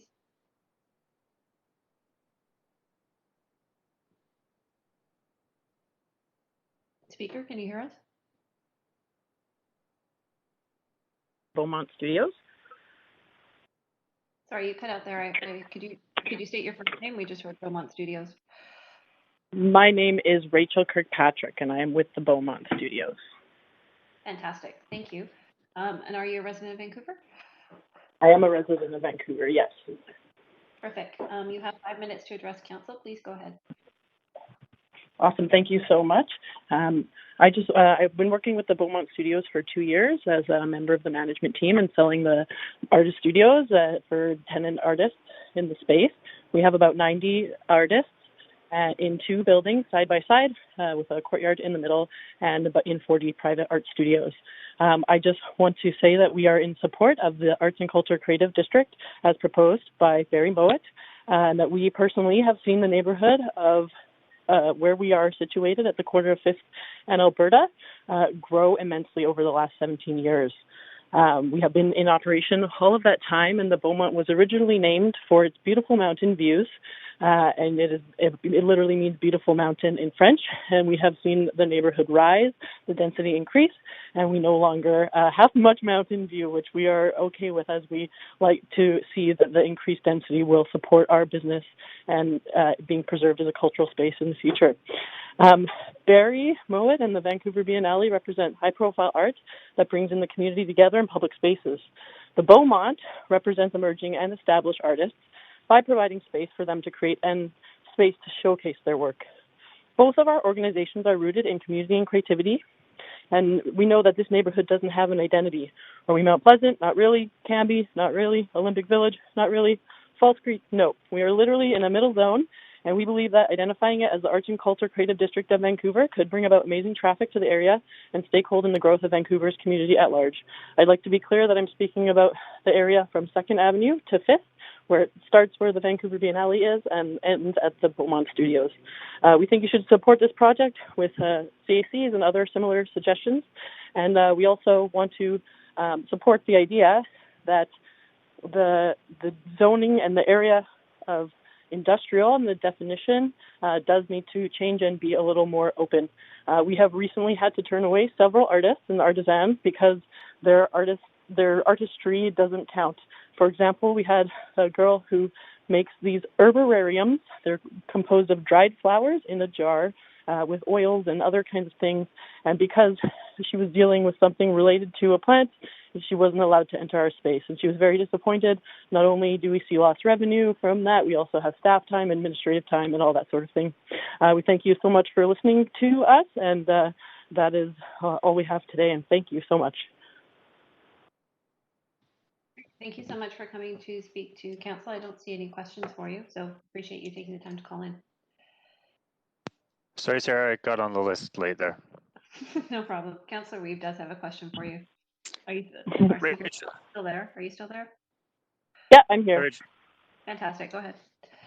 One of the comments we've heard from a few of the property owners and others is that they've been involved with city staff on helping to create this policy and help to kind of change the way this area. Do you know if the Beaumont has been involved in any of the discussions with our city staff and how they can better create and ensure that arts and culture is incorporated into this area? I don't know if myself or Jude Kuzners, our founder, has been in direct conversation. For the most part, generally, I would know. I know that in the past, when the area, when the property tax changes, there was also an area around 2013 where the space itself had a usage change, and our space specifically is artist manufacturing and office use. And that sometimes artists don't fall under the artist manufacturing. And then one of the other things that was discussed a little bit today is maybe the opportunity of including arts and culture and creative production space in some of the new developments. Is that something you think that there is a need and appetite for if that was created? Yes, most definitely. I know that in New West, 100 Braid Street closed. They had tons of artists. There's tons of spaces right now that are closing and need places to operate. I know, for example, Strand, one of their tenants is the East Side Studios, and they're going to need to be relocated with the St. Paul's Hospital coming in. I know for us, we have one Google ad out there for our tenants, and I never once have to post a studio. We're almost always 100% full. If anything, I have way more people that want space than I have space to give. Perfect. Thanks so much for coming to speak today. Cheers. Great, thanks, Councillor Weeb, and thanks, Speaker. You do have questions from Councillor Hardwick also, so please go ahead, Councillor Hardwick. Thank you. I'm interested in what kind of rent and square footage that you charge and what the economics are of your operation. Could you give me a little bit information about that? Rent, yeah, are you square asking footage? about, well, are you asking about what we pay or what the artists pay or all of it? I mean, I can speak to all All of it, both, yeah. Sure, yeah. Well, we have typically, I say that our spaces are $6 a square foot. Sometimes based on the amenities, it's a little bit higher, a little bit lower, and that's a per month rate. For the most part in Vancouver, I know other art spaces range from about $3.75 a square foot, and $6 is definitely on the higher end. And we see ourselves as having to charge that specifically of our location and the density and the insanely high property taxes. I also, so $6 a square foot for the, that's sort of what we charge. So, so it's difficult. So, is it a reasonable rate in your opinion? Is it affordable? What about? Is it subsidized? A little bit more So detail. So we subsidize our space for $5,000 a month, and so our rent is $40,000 a month, and we pay residents bring in $35,000 a month. So that's a part of our mandate to provide the affordable space. For the most part, a desk size would be about $250, whereas if you're in an office area, you'll be looking at $350 or $400. So that I mean, for us, that's definitely how we operate. And then normally in a non-pandemic time, we subsidize those events, and our staff and everything else is paid for through our events and gatherings. And how old is the building that you're in? That is a very good question. I actually don't know that answer, but we have been here for 17 years. Is it a new building, an old building? How many stories? What kind of square footage? We have two buildings side by side. There's 25,000 square feet in total, including the parking lot, and both of them are 2 stories. Okay, so they're older buildings with 2 buildings. Overall square footage between the 2 buildings? 25,000. Okay, I'm just doing the math on this. So if that 25,000 square feet was replaced with a building that went up to 6 stories, do you have any idea what the economics would be for you to be doing what you're doing now, whether it would be possible? Yeah, well, funny you should ask. That's actually a conversation we've been having a lot lately, and we definitely would see something like that as a benefit. I know that there's a third building next door to us that is currently not leased, and we would love to have be able to stakehold and also expand our spaces and services into there, potentially try and find a buyer with us to stakehold in that area, and then we would have the space to relocate our artists if we were to take on in some sort of development with someone. The longevity of the amount of space that we have is something we want to keep for as long as we can, and we would most definitely prefer to stay in the neighborhood as much as possible. So do you own the property or lease it? Who owns the land? No. We lease the property. We never owned it. And that's why we would like to start thinking about stakeholding. Okay, so you're leasing the land. What if the owner decides to tear it down and put up a 6-story building? How would that affect you? Well, we would hope that we would have a great enough relationship with him that we could continue to stakehold the same amount of square footage that we have now, if something like that were to happen. For the same price? That would be ideal, yes. Okay, then I would suggest that is highly unlikely given construction costs and the kinds of changes that would be. You mentioned the city's taxes. How much, incidentally, are you paying in property tax? Originally, we were paying $120,000 per year, and in the last little while, with the new percentage drop, I believe it's a little bit less than $100,000. Okay, so you're spending $100,000 on property taxes, your rent is $40,000 a month, but you're offsetting 35,000 by renting out to do you call them your clients, or what do you refer to the artists as? We refer to them as Tenants? resident artists or tenants or Resident. tenant members. This Okay, is that's this been is very the useful. like, yeah, the conversation you're having is, yeah, it's unaffordable, and yeah, that's the plight we're facing. We've been trying to make this business sustainable for 17 years, and we're closer than ever, but at the same time, it's just increasingly difficult. Yeah, well, I think it'll be even more if this passes. Thank you very much. Great. Thank you. Thank you. Thank you, Councillor Hardwick, and thank you, Speaker, again for coming to speak to Council. Okay, Clerk, just confirming that we don't have any final speakers on the line after our last call. I can confirm that is correct. Oh, excuse me. Sorry, Chair Kirby-Yung, it appears somebody has joined at the last moment here. Let me double check. Yes, there is one more on the line. I'm sorry, I do not have the name. Okay. Hi, it's Matt McLean here. Can you hear me? Yeah, Mr. McLean, if I can get you to just also state if you're a resident or not of Vancouver, and then you have 5 minutes to address Council when you're ready. Hi, I'm not a resident of Vancouver, but I do own property in Vancouver, and I'm here to just speak on this I-1 amendment.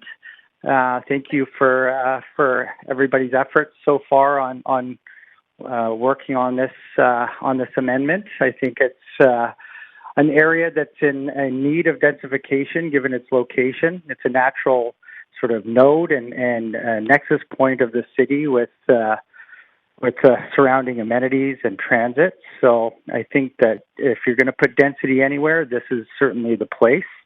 I am a commercial broker in the neighborhood. One of my competitors, Ed Ferreira, spoke earlier, and I don't typically see eye to eye with my competitors, but feel that he had some really great comments that I echo. I really think that looking at densified properties and vertical industrial product, there are some challenges associated with uses on those floors above grade. And if you look at the nature and the evolution of that particular node, there is certainly a redefinition of what manufacturing and industrial uses are. And, it's been happening for quite some time, over 5 years in that particular area. We started seeing an exodus of those typical industrial uses on the ground floor, like foundries and groups that were much heavier uses moving out because of the taxes, and newer groups moving in to the delight of many people in the area, creating more of an eclectic zone. With some of these new developments that are coming online now, they're just not equipped to handle some of these older uses, floor load capacities, drainage issues, ceiling heights.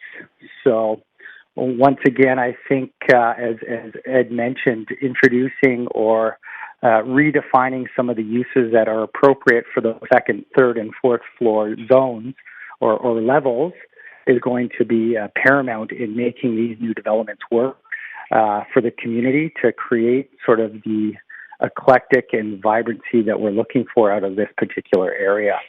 I think in reviewing some of the notes here, I would look at possibly including some creative manufacturing solutions and some of the digital sort of manufacturing solutions we've seen in other nodes, and implementing those as uses within the industrial component of the redevelopment. I think those are natural fits within the industrial environment and definition, particularly in this area. So my only suggestions are there, and thank you for your time. Great, thank you so much. Councillor Hardwick, I see you on the queue. Is that a holdover, or do you have questions? That is a holdover. Great, thank you. Thank you, Speaker. Thanks for taking the time to speak to Council. Many thanks. Bye-bye. Madam Clerk, can we confirm that there's no further speakers on the line at this time? Just double checking. And there is no one else on the line. Chair Kirby-Yung. Okay, seeing that we have no further speakers or public comments, I suggest we now close receipt of public comments and move on to hearing any closing comments from the applicant, in this case being brought forward by staff. Does staff any further comments at this time? Councillor Kirby-Yung, it's Kevin McNady speaking. I just want to make a few comments based on what we heard from the speakers. First, arts and culture are part of the Broadway plan for sure, and we're considering that across the whole area.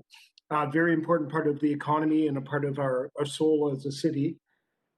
Second, the CAC policy and the linkage fee will be revisited as part of the Broadway plan, as part of the public benefit strategy. So the questions around can we support arts and culture will be addressed as part of the plan towards the end of the year. Currently, the policy states that it's for affordable housing and daycare, but we can revisit that and bring that back to council. Finally, we're going to be considering uses across the I-1 as part of the Broadway plan. I heard concerns about office uses and new economy and that type of thing. We've done it before in Railtown, and we'll do it in the I-1 district. So that'll come back to council this fall. And finally, I'd just like to say that I would ask Kevin Spans, who's our urban designer, to address some of the questions on shadow studies, because we have done shadow studies and they haven't proven to be a significant increase in shadows from the existing development. So Kevin, please, or John, share the slides from that, or Hale. Hey, Kevin, while they're getting those up, this is Gil Kelly, guys. Just wanted to make one clarification on the CACs. The CACs, we do not collect CACs or charge CACs to office or industrial. So this is clearly not about a CAC catch. This is about getting employment space. And in order to get the office, you have to provide more than the currently required industrial space. So it's not about CACs. The only time we collect CACs from office, and we never do from industrial, is when there's stratified office, because the value there would justify of that, and that's our policy. So the only fee is the linkage fee that Kevin just referred to, which is for childcare primarily, and housing is a legitimate expense on that.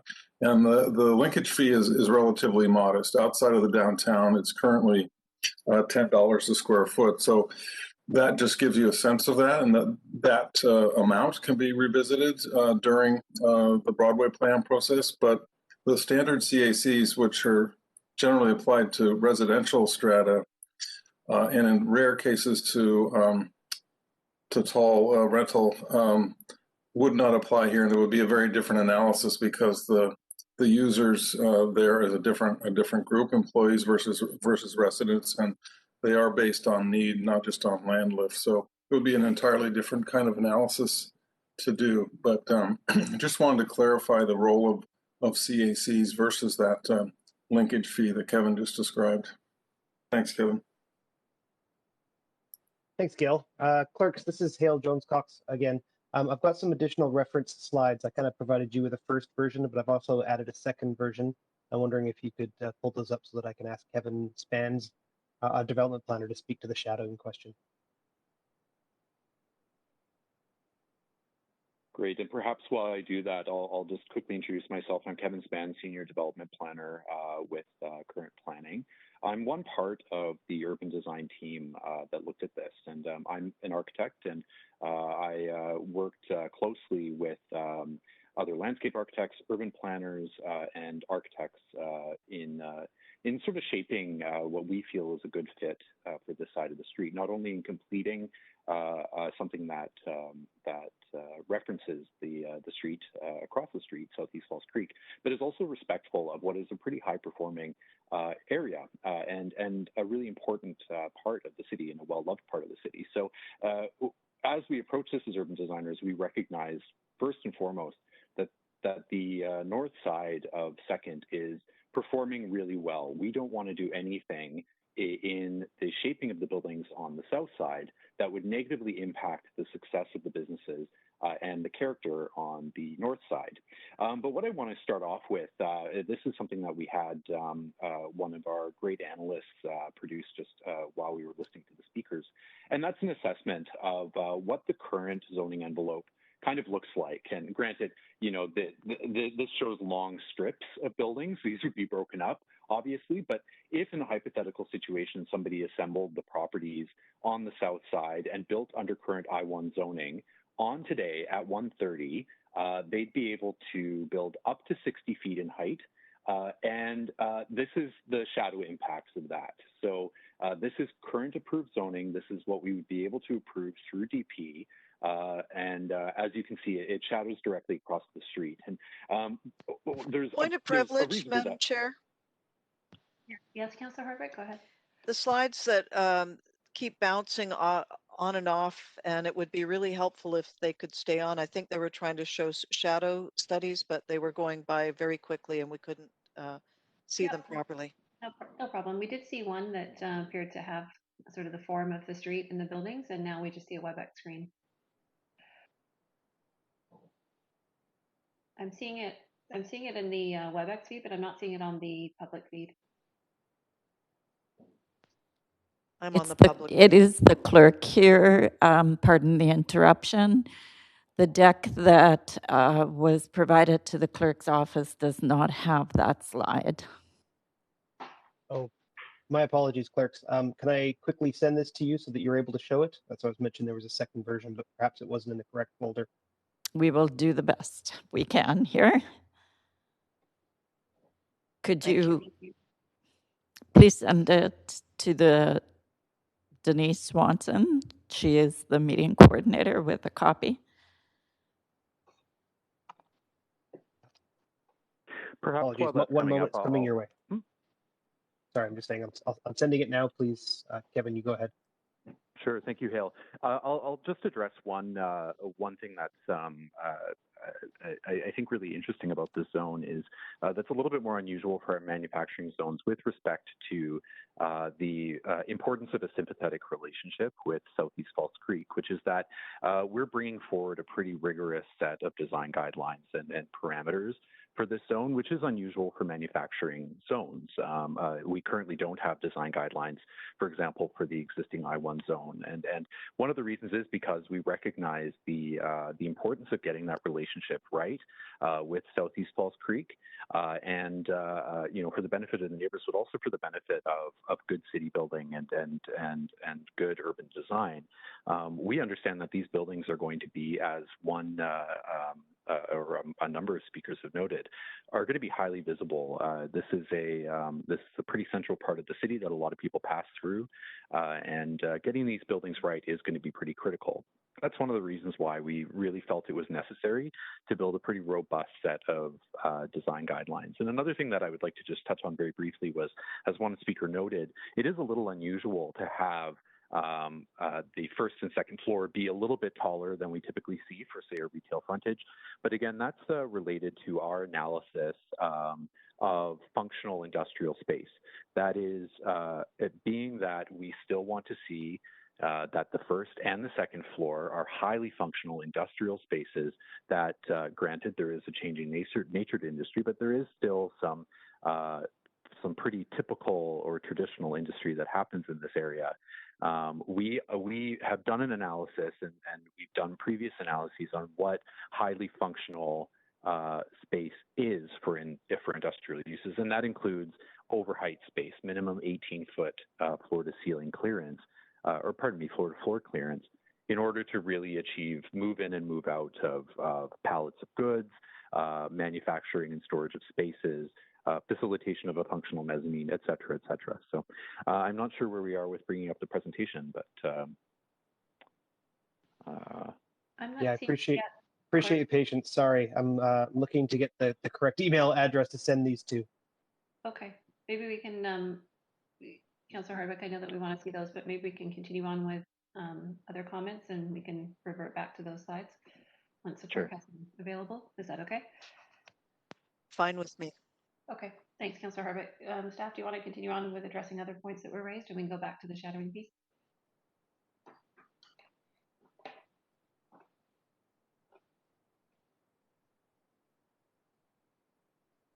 Hey, it's Kevin McNeely. I think we're good for any other questions that have arisen.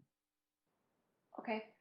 I'm not seeing the slides come up yet, so Councillor Hardwick, if you're okay, I'm going to advance questions to Councillor Dominato and make sure that we come back to that to give the clerk time to get that going. Is that okay?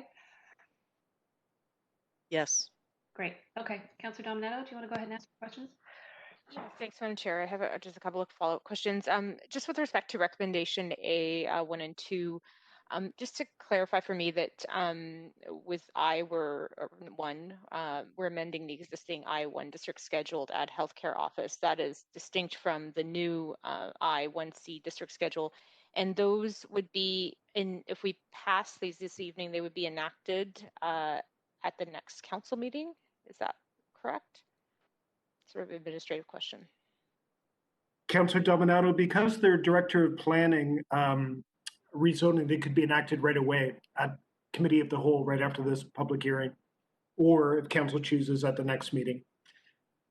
Okay, that's helpful. And I think it's clear. You're amending the existing I1 schedule and then the creation of the new one.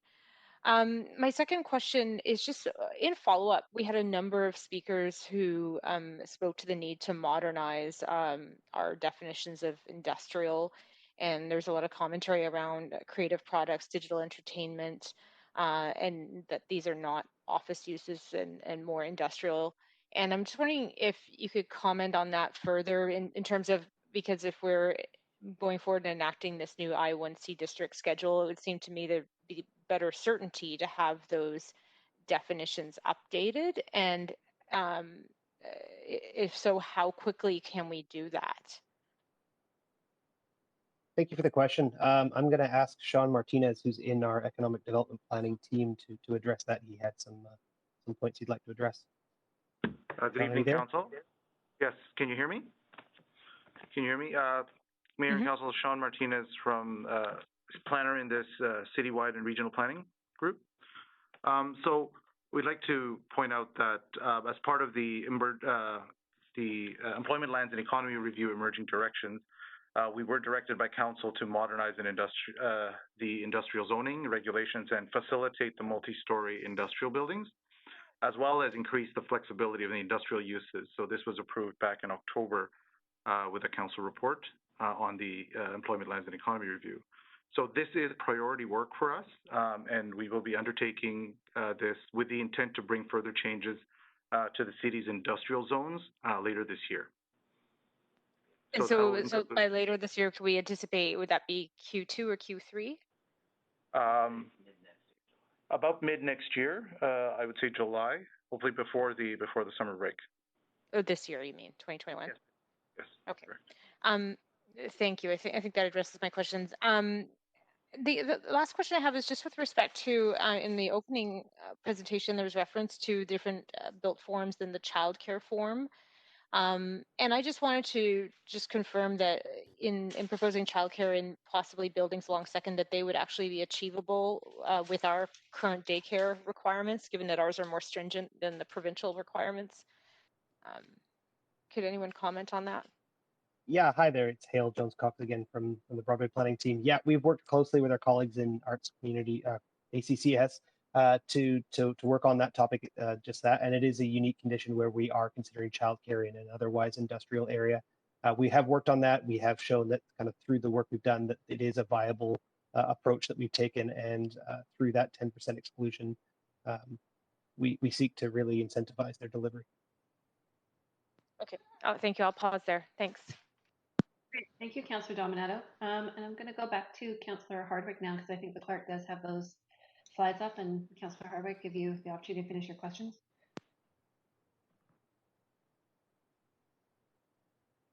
Great. Well, so sorry, it's Hale Jones-Cox again. I'm wondering if Kevin, if you'd like to finish speaking to these slides that that got cut off before, is that appropriate? Yes, I would, and thank you for your patience. I just went off and didn't wait for confirmation that everybody could see the slides, so thanks for your patience.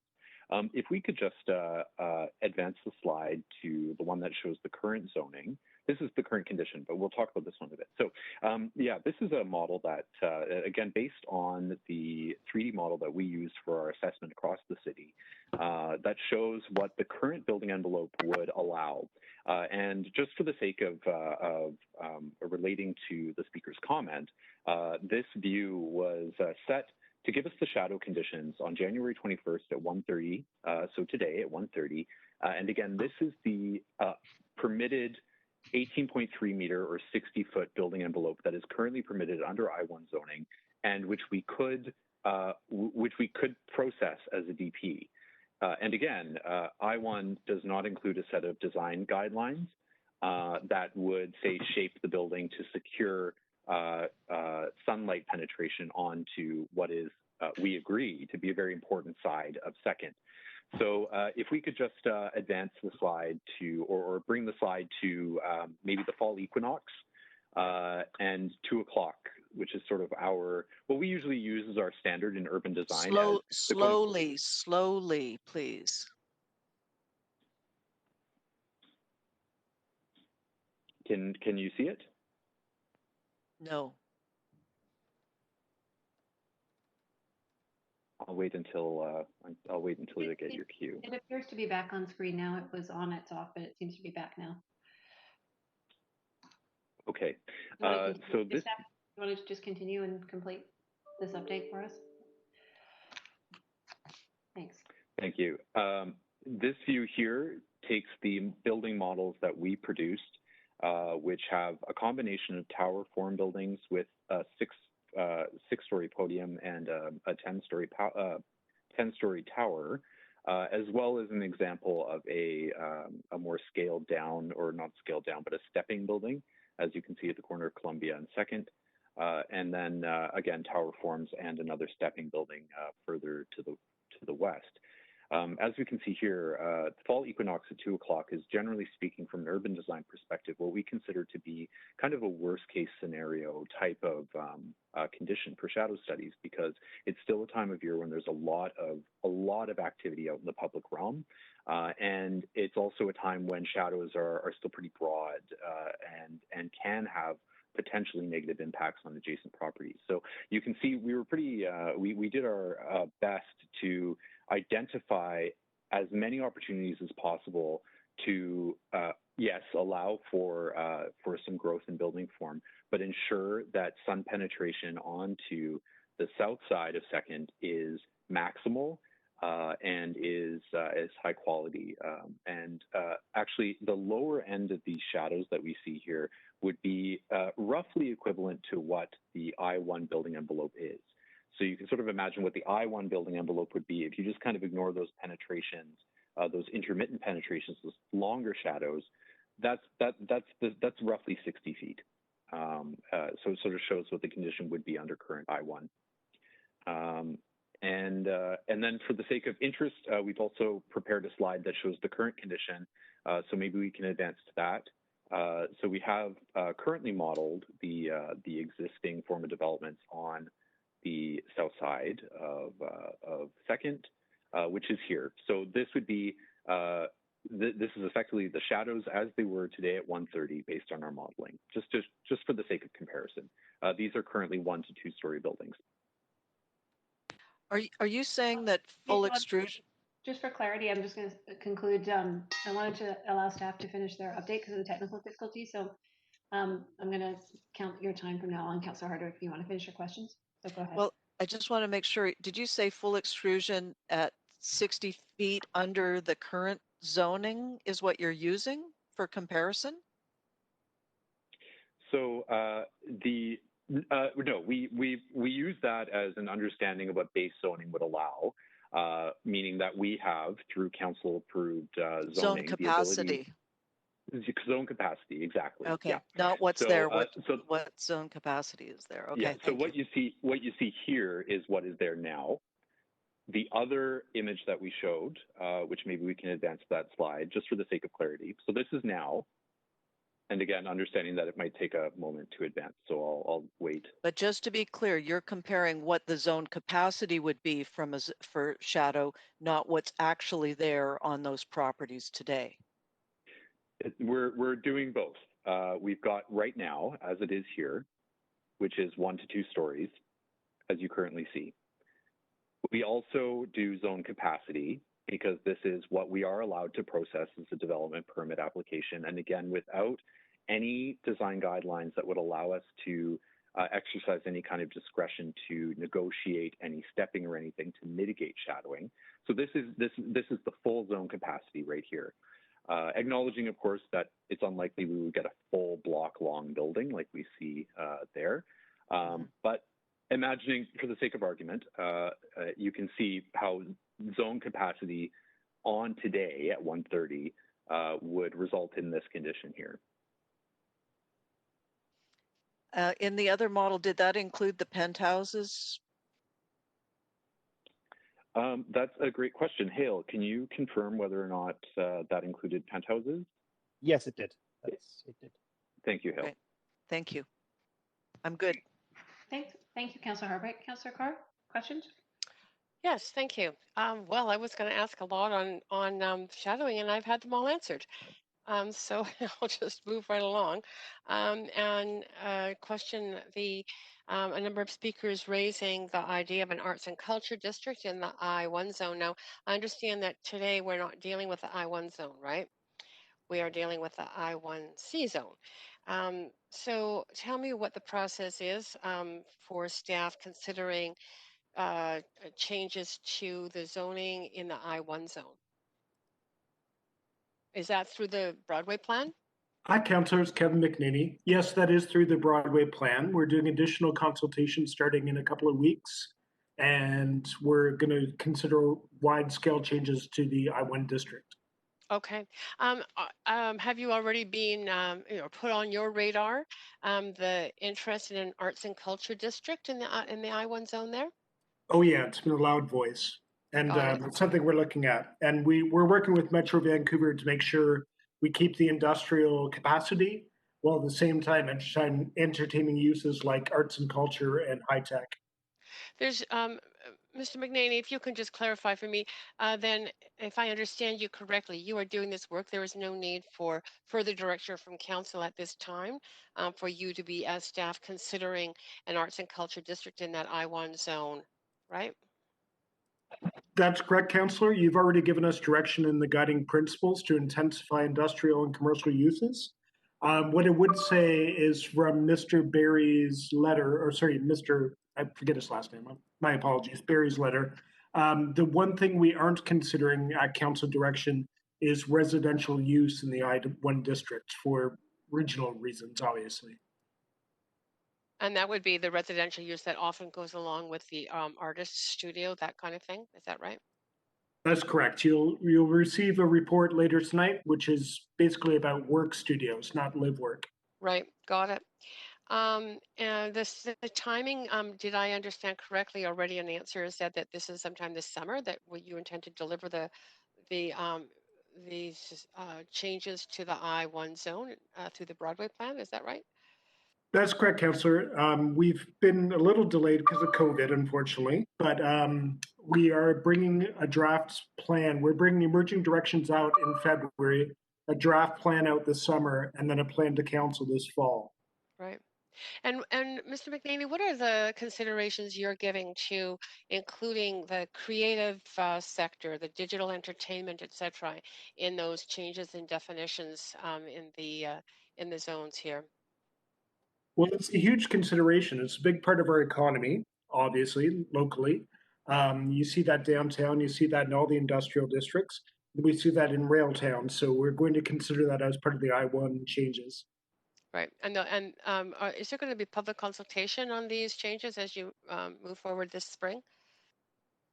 Absolutely. We're putting it all online, unfortunately. We can't do it in person, but everything's online and we're getting as creative as we possibly can. Okay. You've answered all my questions. Thank you. Terrific. Thank you, Councillor Carr. Councillor Fry, you're up.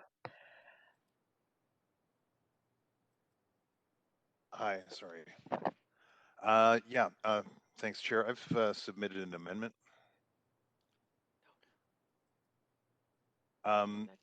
So generally quite supportive of this work and appreciate all the work that's. Councillor Fry, we're Yeah. not quite there yet because we are still on questions. We have other councillors who move the recommendations. Can I ask you? Oh, I didn't see any Yeah. other councillors on there. My apologies. Yeah, Okay. Councillor Swanson is after you. So can I ask you if you have any questions at this point?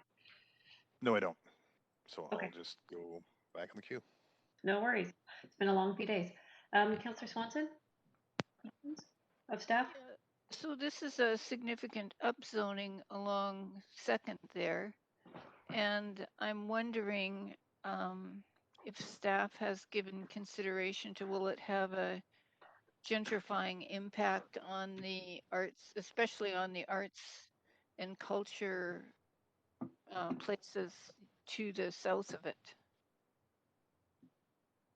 Hi, Councillor Swanson. It's Kevin McNaney again. We don't believe so because people can opt into the zoning. It's not a wholesale rezoning of the area. So we don't believe that there will be a gentrifying effect. On top of that, there's the development cost levy expectation policy for Broadway, which also limits speculation. So we feel that it'll be not an impact on gentrification. Because it wouldn't be good to go ahead with it and then to do try and get an arts and culture district and then have everybody be evicted because their rents were too high. We agree with you, which is why we're limiting residential in the area and speculation. Okay, thank you. That's it. That's all, Councillor Swanson? Yeah. Fantastic, thanks. Okay, Council, and for the members of the public following along, we're now at the point in the evening where we will make a decision on this item. So do we have a mover for the recommendation? Yeah, I'd be So happy moved. to, Chair. Councillor Fry, and Second, Councillor Carr. Councillor Carr. Okay, so is there any debate and decision? Councillor Fry, I see you on the queue. Please go ahead. Yeah, so I did submit an amendment. I'm generally supportive of this work, but I do want to recognize and acknowledge that, you know, as we do this this separated out piece in advance of the Broadway plan, and recognizing that the area between Broadway and the waterfront and Cambie and Maine is an industrial area that has a lot of uses that include arts and culture, and uses that are perhaps not as compatible with some of the sort of more high revenue generating streams that we see that we're proposing and contemplating today. So this amendment is really just to also recognizing that this report identifies about $8 million in public benefits through commercial linkages and the potential for additional density bonuses along the line. Recognizing while we do have childcare and housing are critically important deliverables in our public benefit strategies, our CAC policies do contemplate support for arts and culture as well. And I think it's important to recognize that this is a threatened and valuable part of our cultural and economic ecosystem. So really just signaling some intention that we'd like to see that, and as of course as the Broadway plan evolves and comes to us in a matter of months later this year, that we are signaling that attention. Okay, I'm going to ask, thanks, Councillor Fry. I'm going to ask the clerk to move this to an amendment queue. I can second the.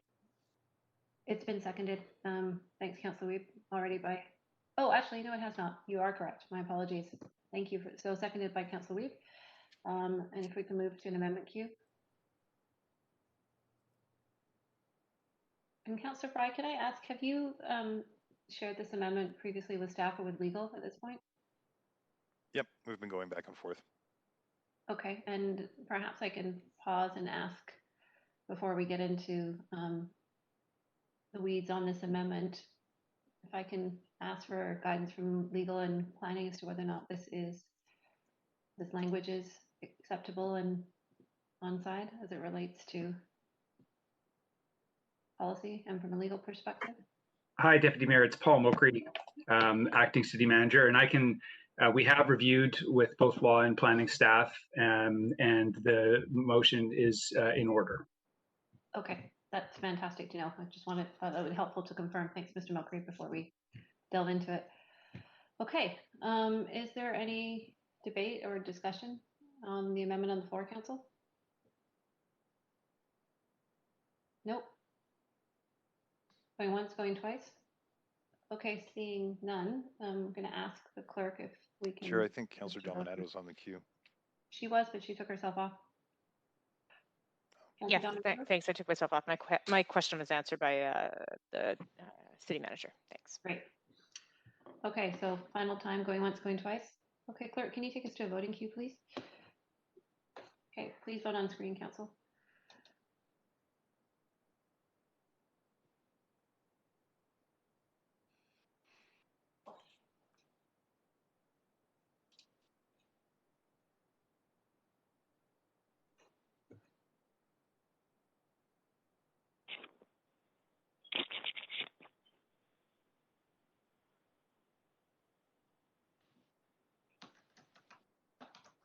Clerk, are you able to display that vote?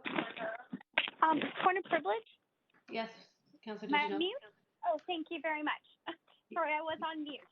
If I could get a vote assist, please? Yes. In favor or opposition? In favor. Okay.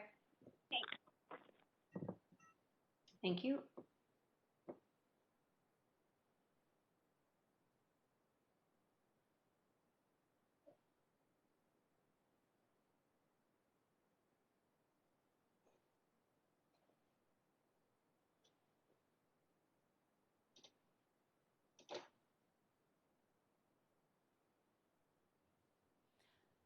Okay, Madam Clerk, do we have that vote complete?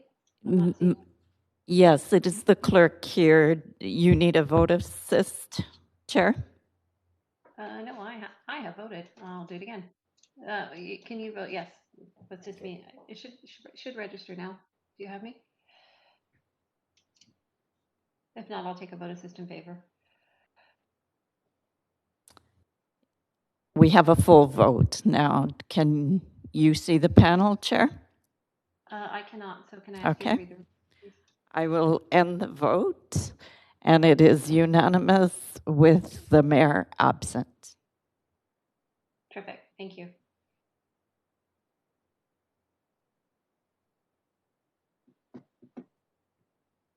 Okay, so back to any further debate or discussion on the now amended report on the floor. I think, Madam Chair, point of privilege was missing the main queue. Yes, just waiting for that to come back.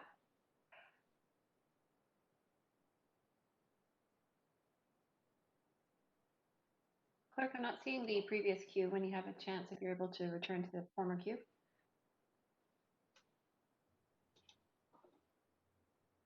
Chair Kirby-Yung, would you like me to bring it to a vote at this point?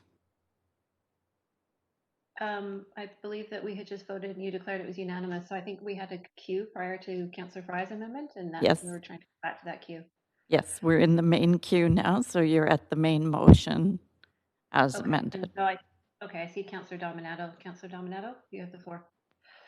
Thanks, Madam Chair. Yeah, I do think there was a previous, there are other councillors on the main queue before, but I'll just quickly, one point of information following on Councillor Carr's, so through you to staff, Councillor Carr's questions around timing around the updated definitions to potentially incorporate creative products, digital entertainment. Do staff in their estimation feel they need any further direction this evening around that work and having it come back to council by Q2, Q3 of this year, or it's fairly clear because there was obviously quite a bit of feedback this evening around the importance of modernizing those definitions and uses? Just if Paul, if I could respond, or go ahead. I don't think we need additional direction. This has come up in a number of different contexts with regard to the Vancouver plan with other industrial area zoning. So I think it's a program we're already, or an effort we're already pursuing. So I don't know that we need additional direction tonight. Okay, thank you for that. Thanks, Madam Chair.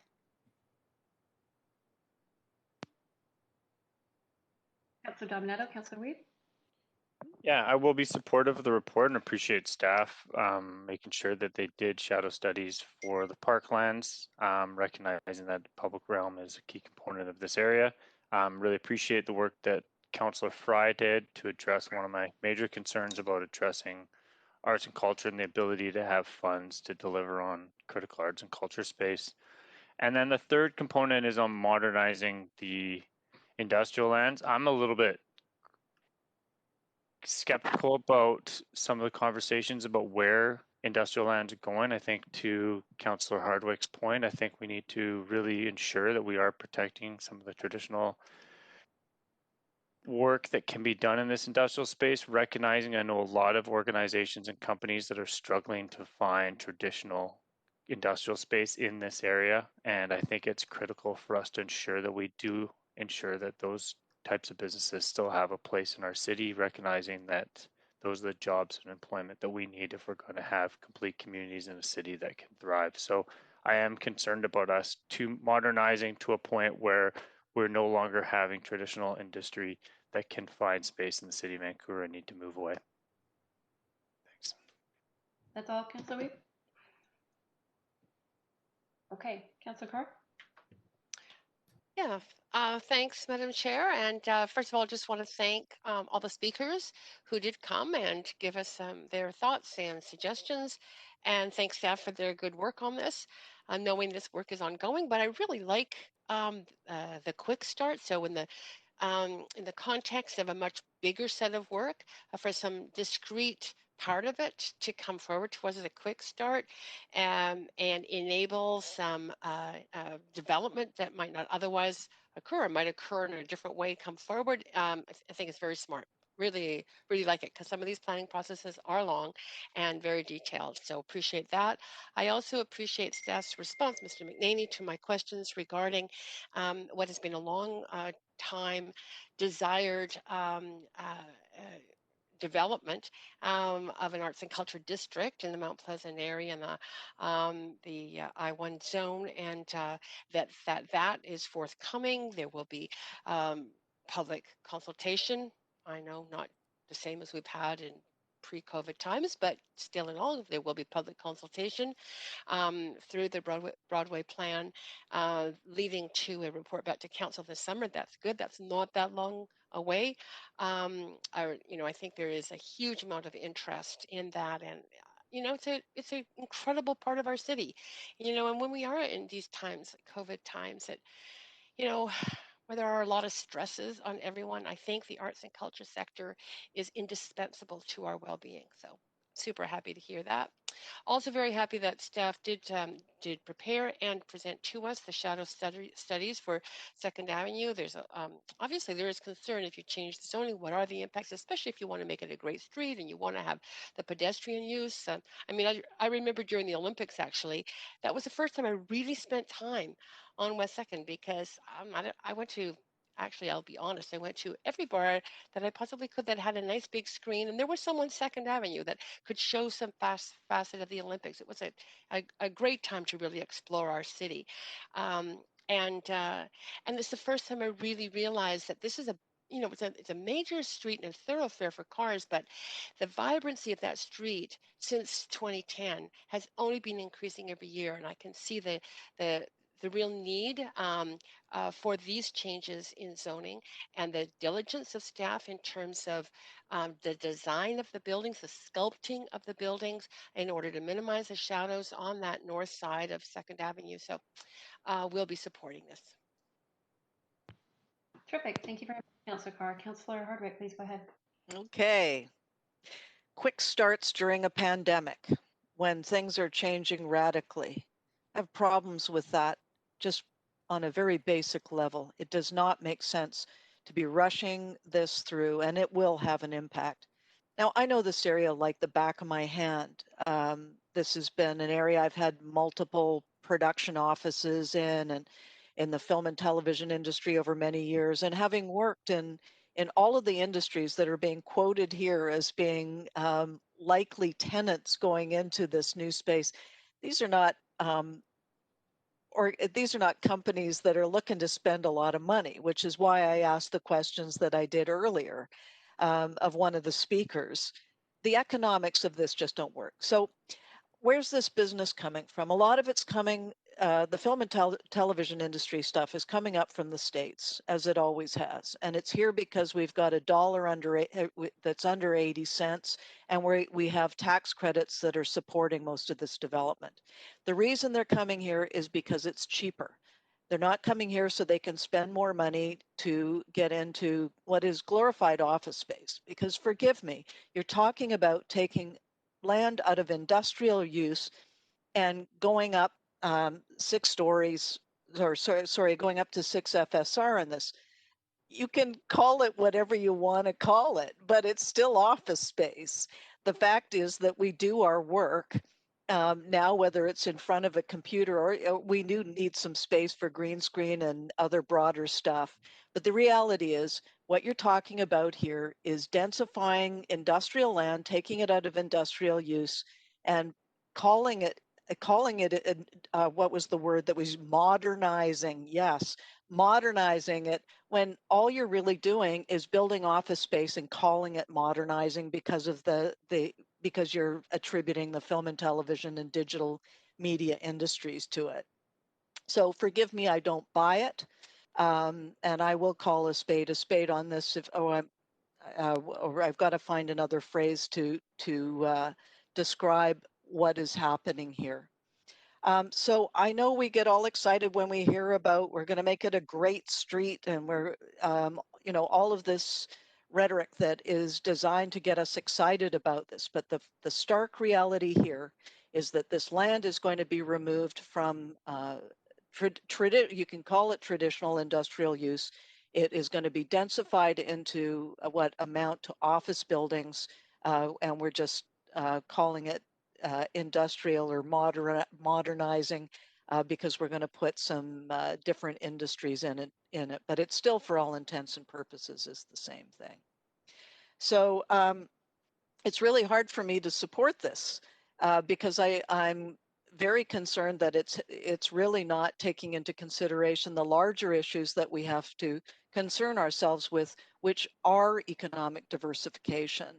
And I do agree that that economic diversification will be in the knowledge-based and creative industries without a doubt.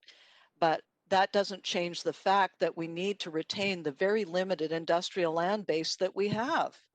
We're not going to get any more of it. Once it's gone, it's gone.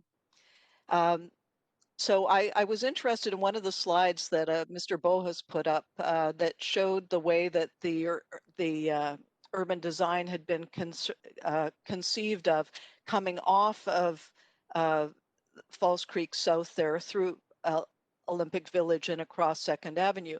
And the intent was that the high point was supposed to be on the north side of 2nd Avenue, and that it was supposed to be reduced into the last vestiges of our industrial land that we have in there in the space that we're discussing today. So,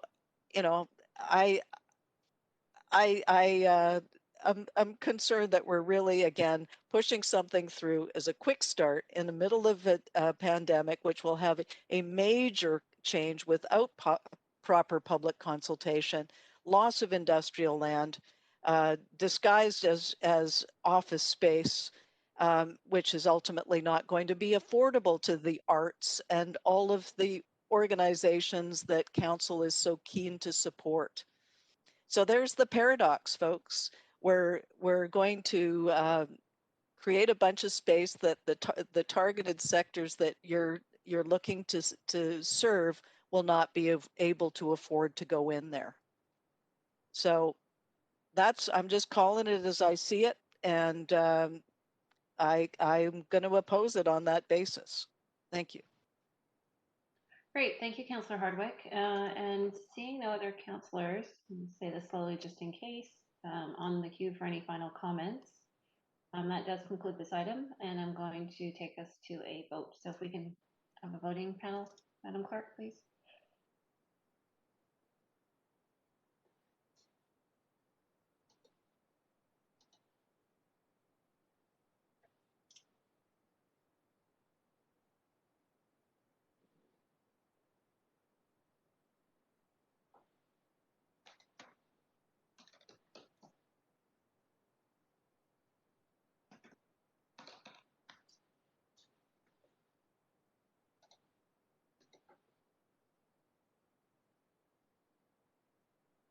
Okay, Madam Clerk, do we have the vote complete? And my screen keeps going on and on, so if needed, I'll take a vote assistant. Point of privilege? Yes, Councillor DiGenova? Thanks. I think I just keep getting muted, and I try not to double mute here. If I could please vote in favor.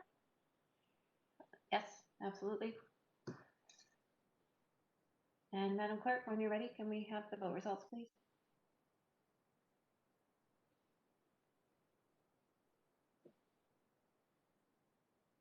Okay, that passes with Councillor Hardwick in opposition. So Council, I think we're going to take a 5-minute break to allow staff to reset for item 2 and for the mayor to take over the chair. So we will be back at 8:45. Thanks.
we're ready to start. It's 8:45. I'm just looking. I see 1, 2, 3, 4 of us. I might just wait for a second till we have quorum. Yep, I'm back. 1, 2, 3, 4, 5. There we go. 6. Great.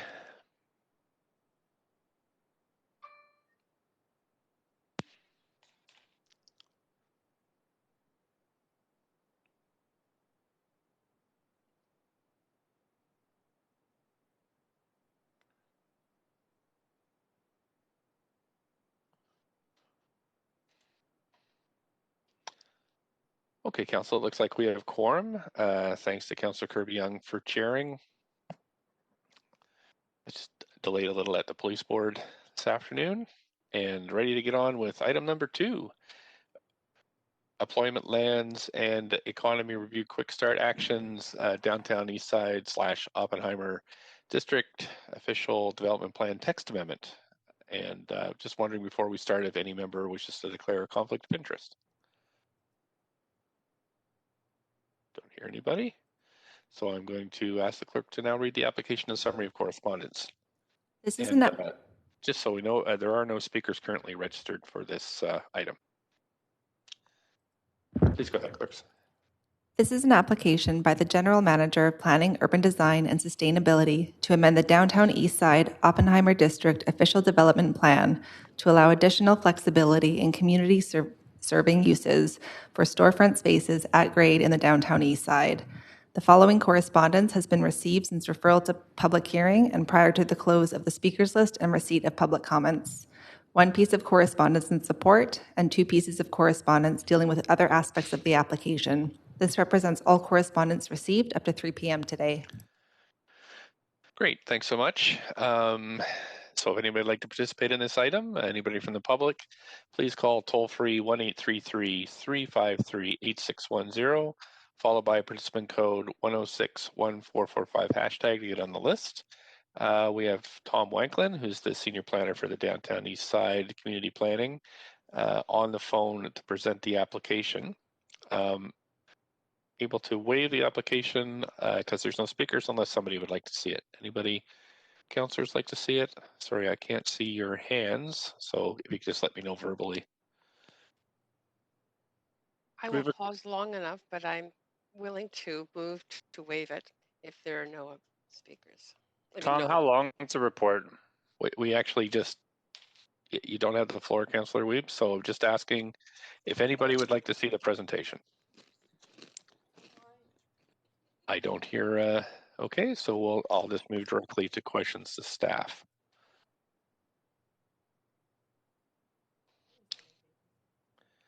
Any questions to staff? I have Councillor Fry on, that might be left over, but I'll ask Councillor Fry. That's a holdover, Mayor. That's a okay. holdover. Councillor Dominato, do you have any questions to staff? Might be a holdover. Holdover, Councillor Dominato, for questions to staff on this item.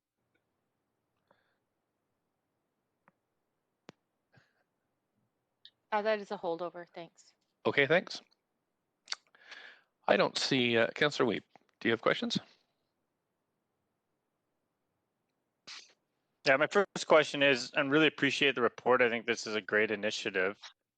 What were some of the things that we might be looking for in the future that weren't able to get in this report to be able to activate as much commercial space that's vacant that we thought weren't ready to come in this report, but maybe something that we could see coming up in the future?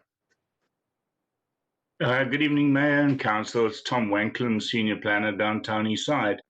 Yeah, thanks very much for your question. We are very mindful of the fact that by the broadening the opportunity for different uses that are community and local serving would result, for example, in an opportunity for landlords and business owners to choose to ask to be able to allow educational school training facilities, cultural arts, and theater and studios, and well-being and healing and social services, which are at the moment discouraged from, occupying ground floor spaces in the downtown east side.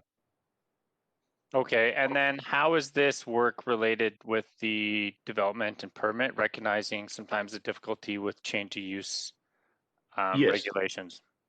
Yes, we've worked with the Department of DBL and the development planners who process the applications for permits for change of use. And what they are finding is that very often there are similar use types which are compatible with retail, which can still be permitted without a major change of use, renovation of space or code upgrade. And those are more successful than a radical change. For example, if you start moving towards, installing a restaurant, that is a far more expensive and a far larger change of use. Okay, so we don't see that the change of use regulations will make a large barrier for property owners or businesses to move with some of the new recommendations that have been brought forward today. It depends. It really depends on the uses that they bring forward. But what we are asking council to look at is allowing for the local serving educational, cultural, local economic, health, and social service type uses.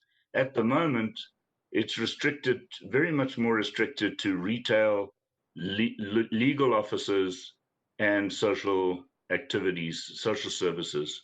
And we'd like that broadened a little bit to serve the needs of the people, and also allow for landlords to be able to actually tenant their spaces, which at the moment they cannot do because of the restriction to retail continuity. All right, thank you so much for this work. Thank you, Councillor Weeb. I think that's it for questions on the question queue. I'd be happy to move the report then. I just have to call from the public, but we'll be able to get to the moving in a second. So clerks, I'm going to make my first call then, 1-833-353-8610, participant code 1061445, hashtag to get on the list. I'm going to check with the clerks if there's anybody on the line. Mayor Stewart, there's no one on the line at the moment. Okay, thank you. I'm going to have a second call then, 1-833-353-8610, code 1061445, pound to get on the line. And just going to check again, clerks, if there's anybody there. I'm just getting a message.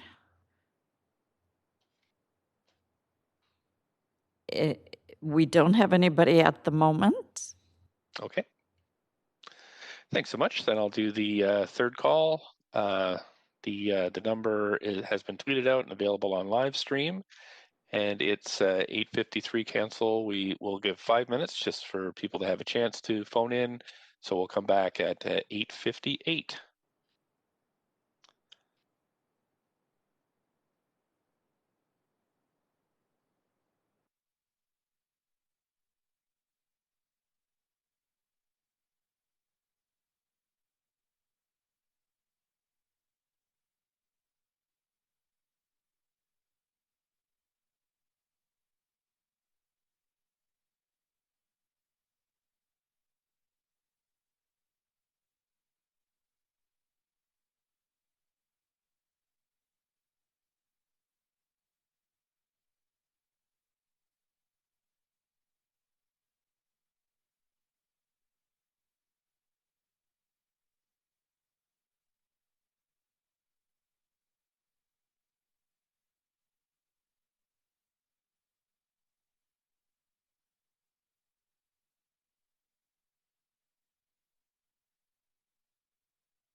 Mayor Stewart, it is the clerk here. We're just double checking.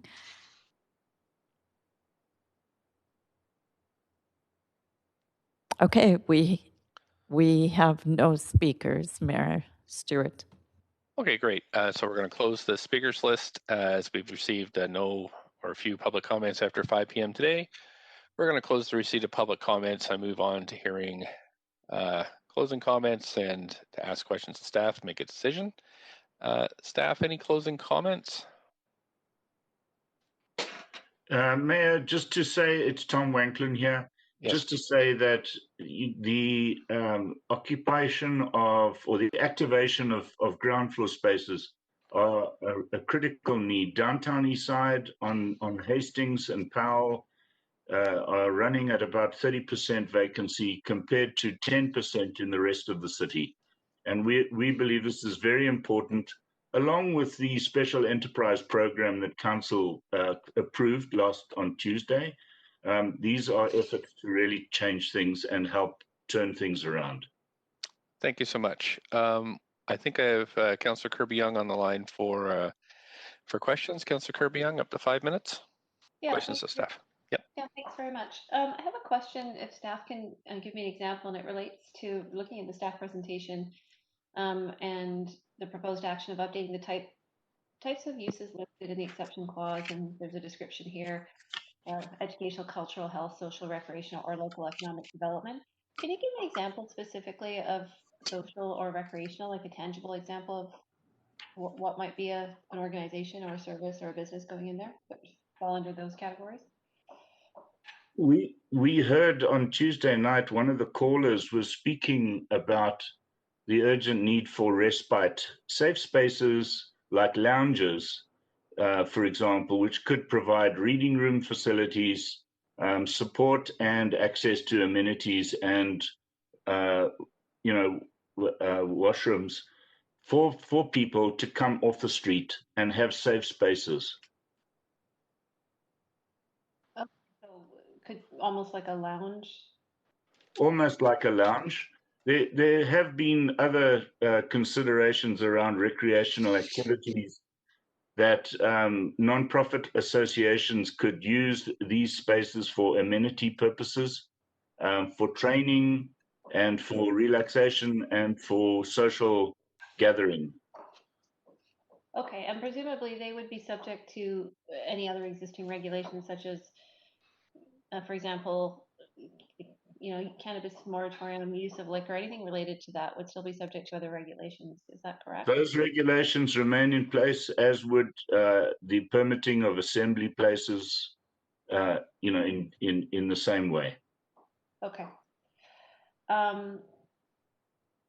Then economic development, do you care to offer a couple of examples there? I always find it really helpful to make it tangible. Yeah, not at all.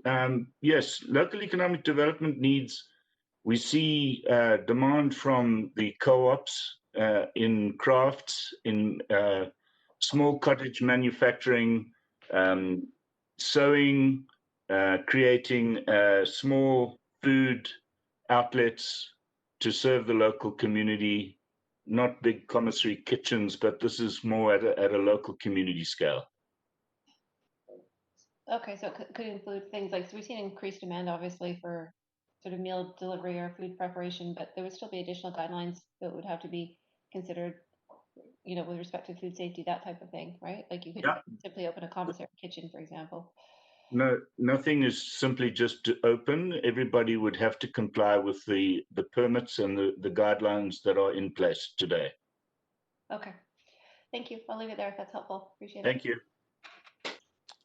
Thank you. I don't see any other questions from councillors, so I can ask for somebody to move their recommendation in the report. So moved. Thank you, Councillor Weep. Second. Thank you. I heard Councillor Dominato second. I'll just move to the main queue. If anybody would like to speak to this, please put yourself on. Councillor Weep, up to 5 minutes for debate and decision. Yeah, I just want to support this work. I'm really appreciating the Vancouver plan starting to come back with action items and starting to see some of the hard work start to make some deliverables, recognizing that empty storefronts at 30% can really be detrimental to neighboring businesses, and the importance of us getting some of those doors open to ensure not only there's eyes on the street and safety, but we can start to meet some of the needs in the neighborhood. So really supportive of this work, and thanks for staff for bringing it forward. Thank you, Councillor Weeb. Councillor Swanson. Yeah, I really support this too. I really hope that it means that some of those spaces can open so that low-income people will have a place to be. They desperately need one, especially during COVID, and a place to get warm, place to sit down, place to make food, all those kinds of things. I hope that can happen out of this. That's it. Thanks very much, Councillor Swanson. I'm just looking here. Councillor Fry, up to 5. Yeah, and just also happy to support this as Mr. Wanklyn was speaking, and of course Councillor Swanson were speaking. I was reminded of the work that we did collectively on the Downtown Eastside Local Area Plan, and so many of these activations were sort of contemplated then, and it's great to see that we're really finally moving forward to recognize that these empty spaces could be so much better purpose. And as we discussed the other day, there are a lot of opportunities that we could see them better used in the downtown east side, and social enterprises and the like are critically important to alleviating some of the challenges that we see right now and today in the downtown east side. So happy to support this and appreciative of the work. Thanks, Councillor Fry. I don't see anybody else in the queue, so we'll move to a vote. Clerks can pull that up. Thanks very much. Just waiting for Councillor Bly. There we go. Okay, that's unanimous. Have the clerks pull that up on screen if you can. Thanks very much, Council, for that.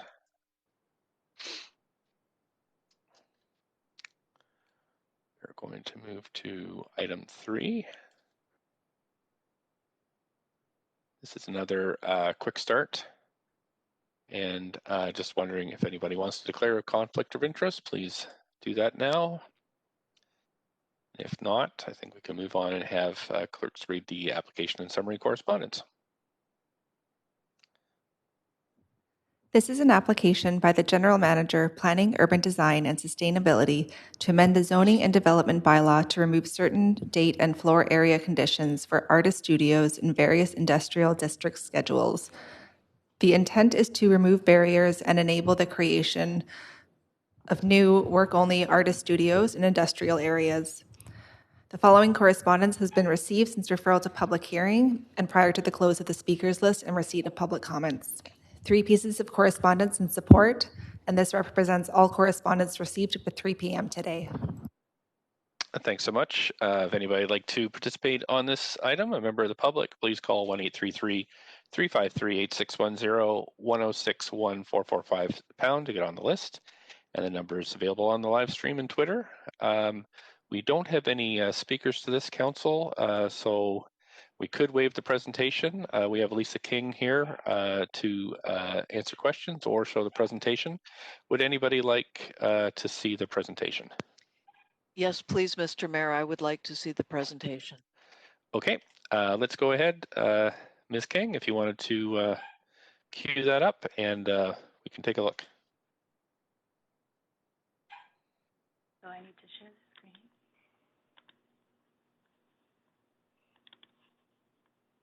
Hi there, Mr. Mayor. It's Lisa King, just queuing up the presentation. Great, thanks very much. I'll just let you know when it's available on the public screen, and excuse my puppy there in the background. Thank you for bearing with us. We're just having a few technical difficulties. It is up on the public screen now, if that makes any difference. Oh, okay. Just not on the WebEx right now. Oh, because clerks are doing it. And your mic is live, just in case.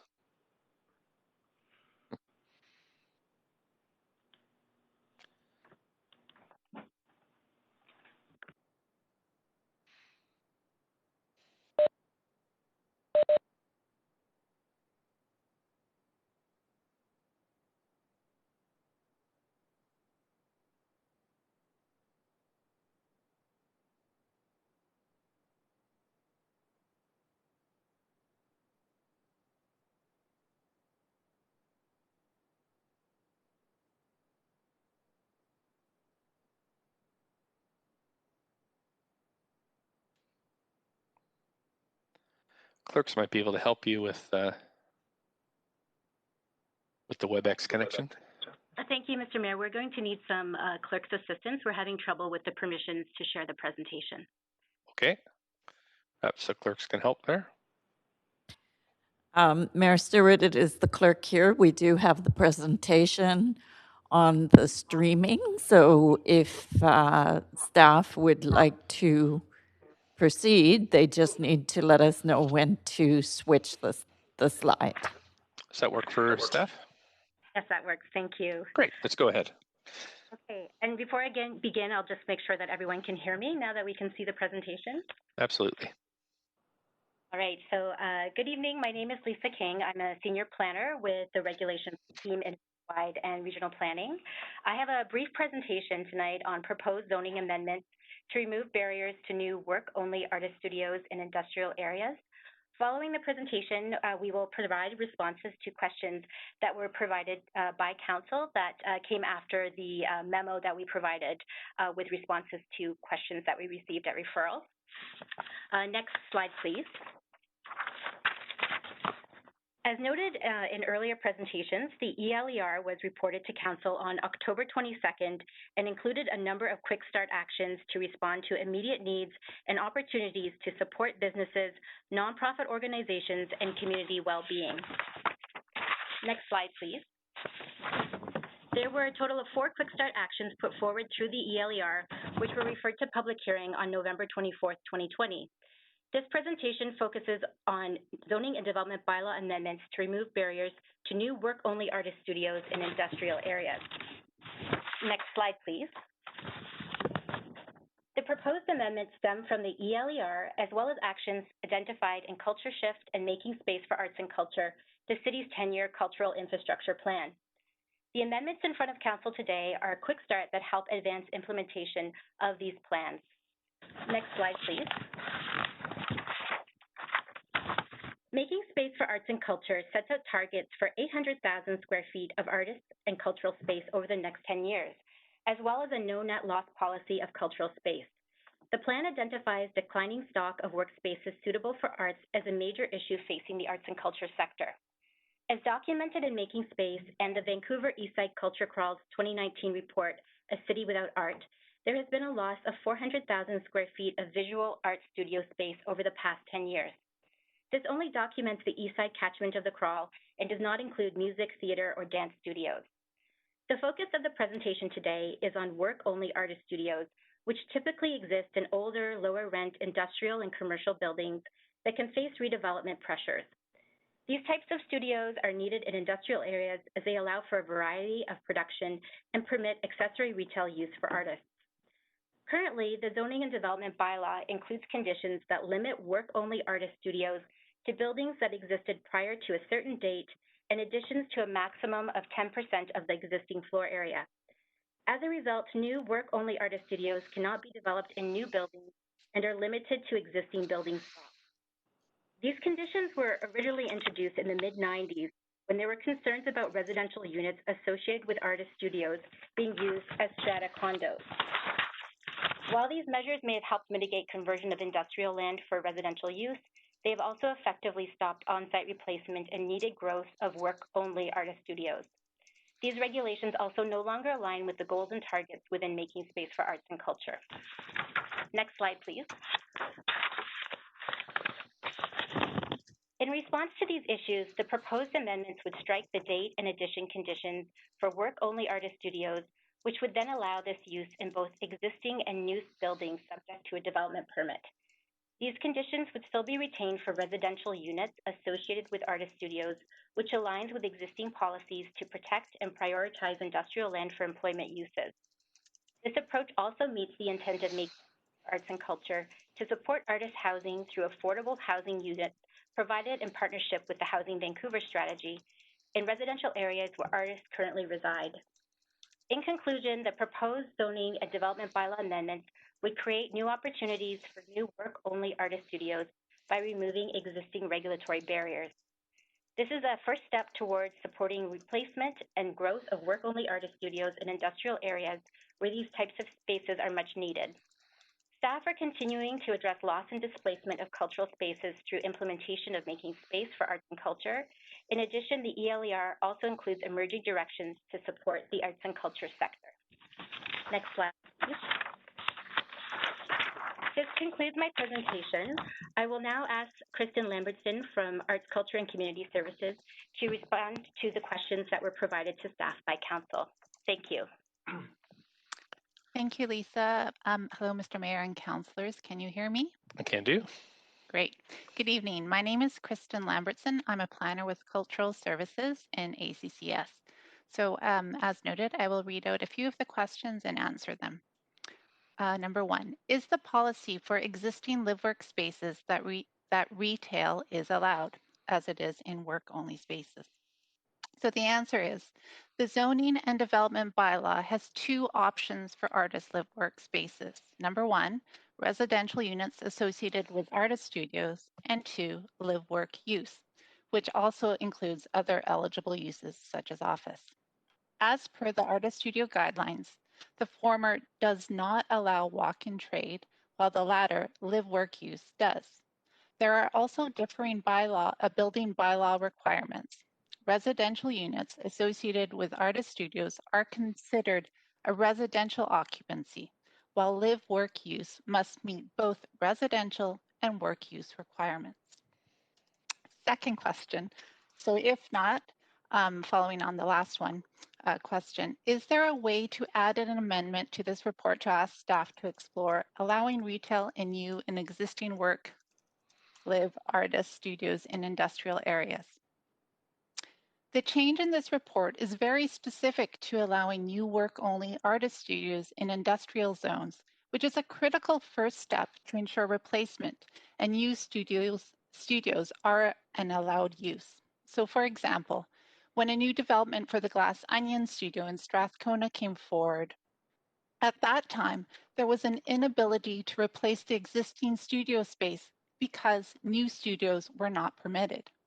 Moving forward, as we implement Making Space for Arts and Culture and ELER actions, staff are committed to continuing to remove regulatory barriers.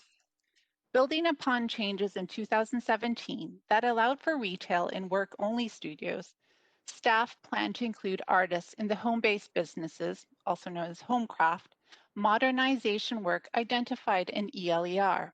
So hopefully this will move towards resolving the issues you have identified, including these activities in residential units associated with artist studios. This work is currently being scoped through the Vancouver Plan.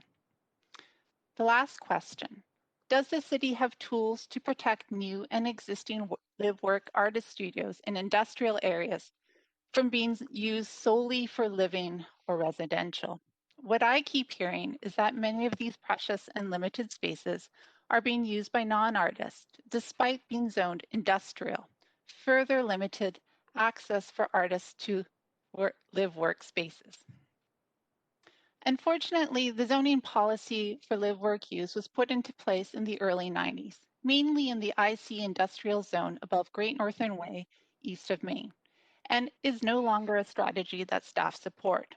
As they are market strata projects, these units are not affordable, do not provide a long-term benefit, and there are no mechanisms to monitor or restrict ownership and use. For this reason, the city is continuing to restrict new live-work artist studios to only a few industrial zones for which strata live-work is already permitted.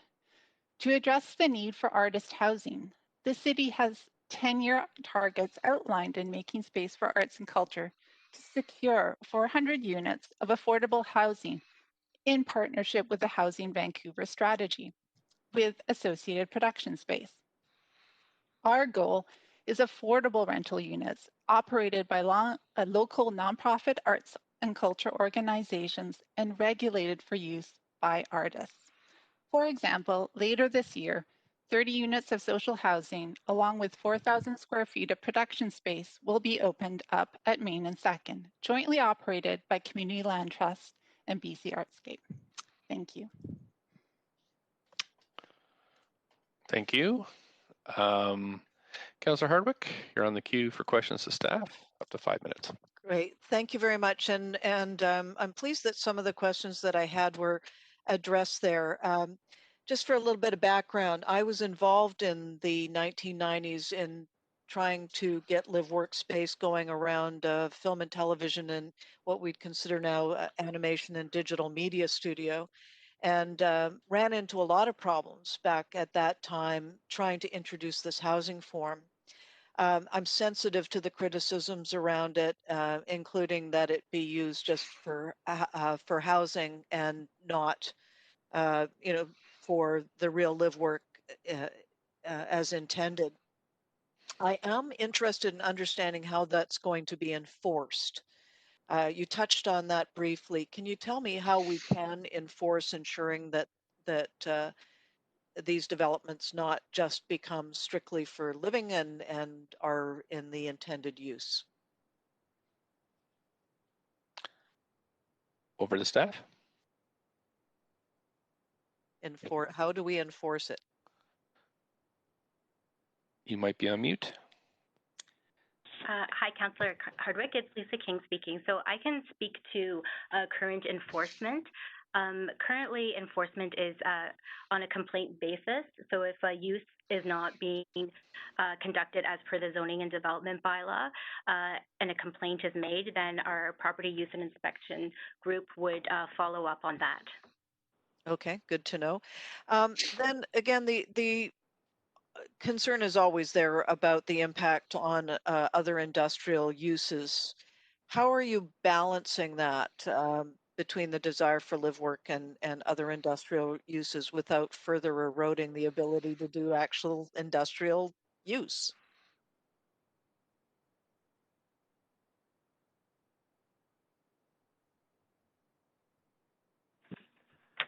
Hello, Councillor Hardwick, Sean Martinez, Citywide and Regional Planning.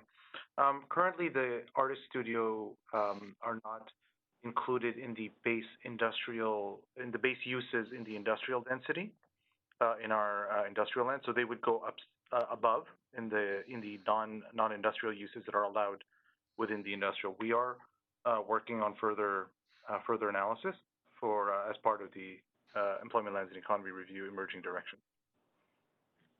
Okay, well, I can just add something here to clarify. Yes, this please. is Kristen. So the changes here are to allow new work-only studios. We are not changing anything to allow for existing, for new live work studios.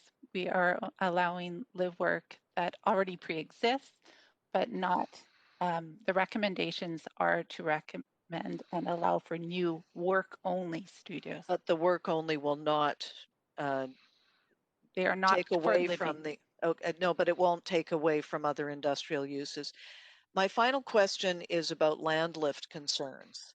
Again, the reason that artists are looking for cheap space. Again, the industries that I've worked in for most of my adult life, we're always trying to find the cheapest, best deal that we can to do our work. How is this going to be affordable, given what could have, some land lift and gentrification implications?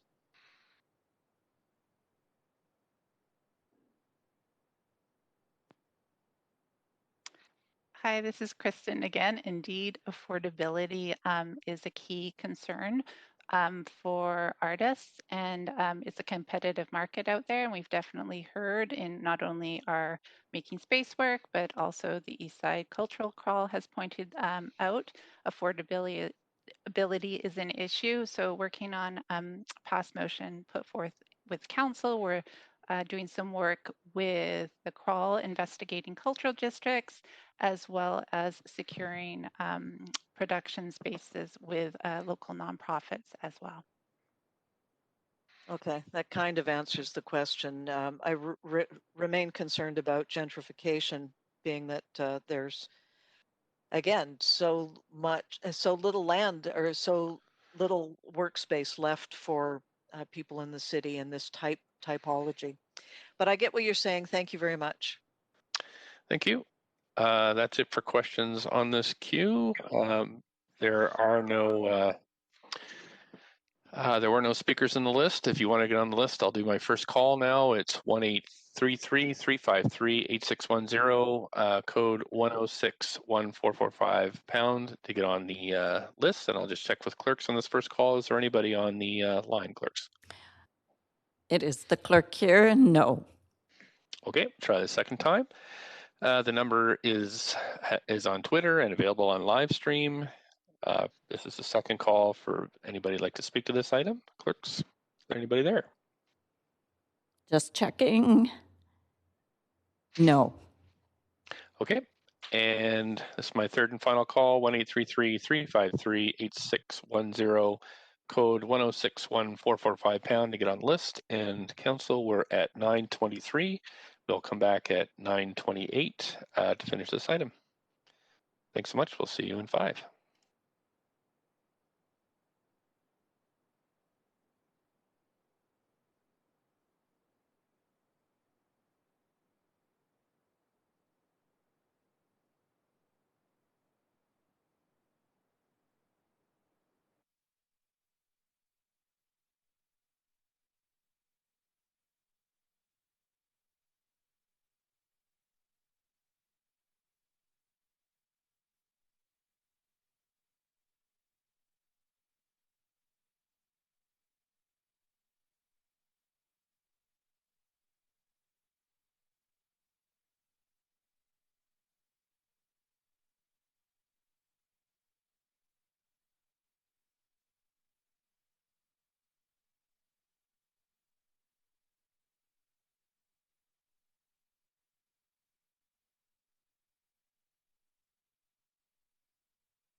anybody's called in? Mayor Stewart, the clerk here. I'm just checking to make sure you have quorum as well. Yes, it appears you do. The we have one person on the line. Okay, great. If that person could just let me know their name, and if they're a resident of Vancouver, you have up to 5 minutes to address council. Hello, yes, my name is Anastasia Garlook. I'm a resident of Vancouver, and I'm currently living in a live-work artist space, one of the very few of its kind. Oops, I think I need to mute my... Mayor Stewart, the clerk here. I'm just checking to make sure. Okay, got it. There we go. Sorry Thanks. about that. No problem. Okay. So thank you. I've been listening all along, and I'm excited about these ideas. It seems like they have a lot of work to do, providing the amendment is passed to allow retail in the existing and new proposed artist studios. But I would like to iterate that affordability is very important. I think that's priority. And it seems like there's a little bit of confusion around that. If they want to use existing nonprofit associations to house and monitor those, then where is that going to be created from? Okay. Again, with this part of the public hearing, we don't answer questions. We're hearing a statement from you. So that's the way this works. And councillors will ask staff questions after they hear from you, or ask you questions. But at this point, we don't. It's just up to you to feed to us. Okay, thank you. My apologies. I'm new to this whole problem. process. No, that's good. Thanks for calling in. Yeah, thank you. So I once again, then I'll just say that affordability is premium for artists to be able to operate, and having that ability to trade their work from their place of business, because having more than one place to do that is kind of out of the question. So they need to be together. And I think I would like to push for in future, just while I have your ears, that live work is quite important. And some of the current live work situations are not being well monitored and are unaffordable to artists who've been working here for decades. That's all. Okay. Thank you so much for your time this evening. I don't see anybody in the queue to ask you questions, so well, thank you so much for your input this evening. Thank you. I felt there should be one artist calling in, and the more public information we can have stating when these things happen, that is really helpful. Great. Okay. Thanks so much. Thank you all. Thank you. Right. So, clerks, I'll just check and see if anybody else is on the line. Mayor Stewart, the clerk here, and no one else on the line. Okay, so we're going to close the speakers list and going to close the receipt of public comments and move on to hearing closing comments or any questions. Staff have any closing comments?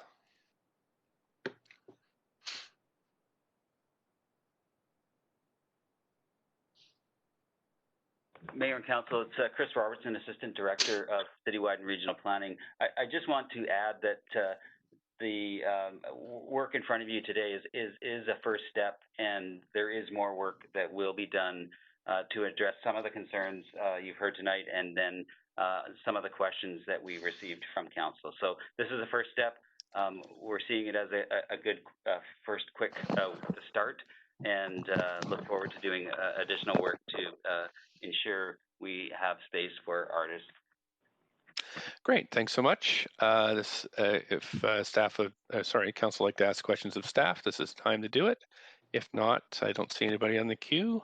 Mayor Stewart, I'm happy to move the recommendations. Councillor Kirby-Yung. Thanks. I heard Councillor Kirby-Yung first. Councillor Hardwick, you second it? Happy to. Thanks very much. Move us over to the main queue. If there's any debate about this, please put yourself on the queue. If not, I will call the vote. Don't see anybody on the queue, clerk, so please let's vote. Councillor Boyle, Councillor Dominato.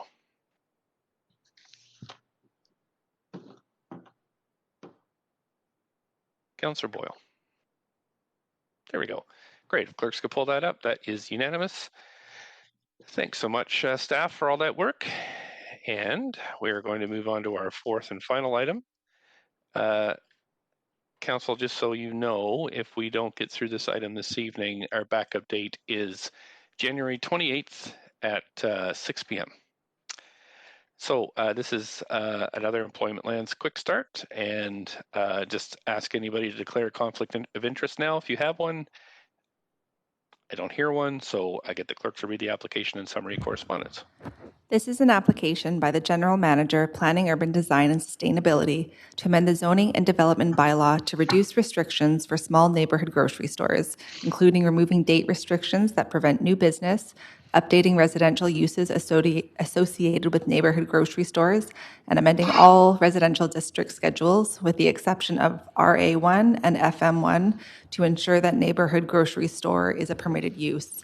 The following correspondence has been received since referral to public hearing and prior to the close of the speakers list and receipt of public comments. 10 pieces of correspondence in support and 2 pieces of correspondence in opposition, and this represents all correspondence received as up to 3 p.m. today.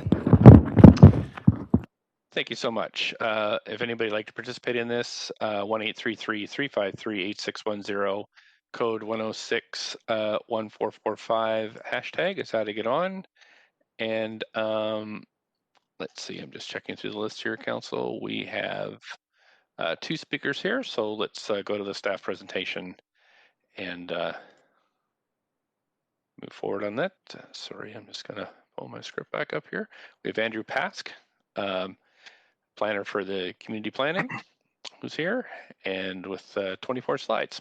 So whenever you're ready, we can go ahead. Okay, I've just been informed by the clerk that both the speakers have withdrawn. So Council, we have, just to let you know, we have 25 minutes left. We could still waive the presentation if that's, so would anybody like to see the presentation? I'm sorry, I really want to see the That's presentation. fine. It's totally all right, Councillor Hardwick. So let's go ahead with the presentation. Good evening, Mayor Stewart and members of council. Andrew Pask, community planning, urban design and sustainability. Can I just confirm that you can hear me okay? We absolutely can, and your presentation's on the public screen. Marvelous, thank you very much. I'm just going to advance through the first few slides, which are background for the ELER initiative. Thank you very much for this opportunity to present this evening on some proposed zoning and development amendments to support neighborhood grocery stores. I don't think I need to do too much background on what neighborhood grocery stores are and the importance that they play in our city. They're well-cherished institutions, strong components of neighborhood identity, very valuable entrepreneurial space, and really a significant player in our ability to create and foster complete neighborhoods with providing the ability to ensure people can access daily and weekly needs.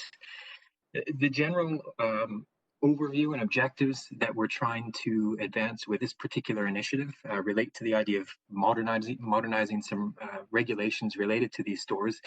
And sort of the 2 sides of the effort here are about supporting existing stores and reducing risk associated with prolonged closure of stores, and also enabling new stores to open up under this neighborhood grocery store category. In addition to that, this is about advancing council-approved policies and motions related to the climate emergency, food-friendly neighborhoods, local serving retail, economic recovery. And this is citywide policy, but this is also some of our neighborhood scale policy. When we were working on the Grandview Woodland Plan, small scale retail like this was a very big issue. And so it's at various scales.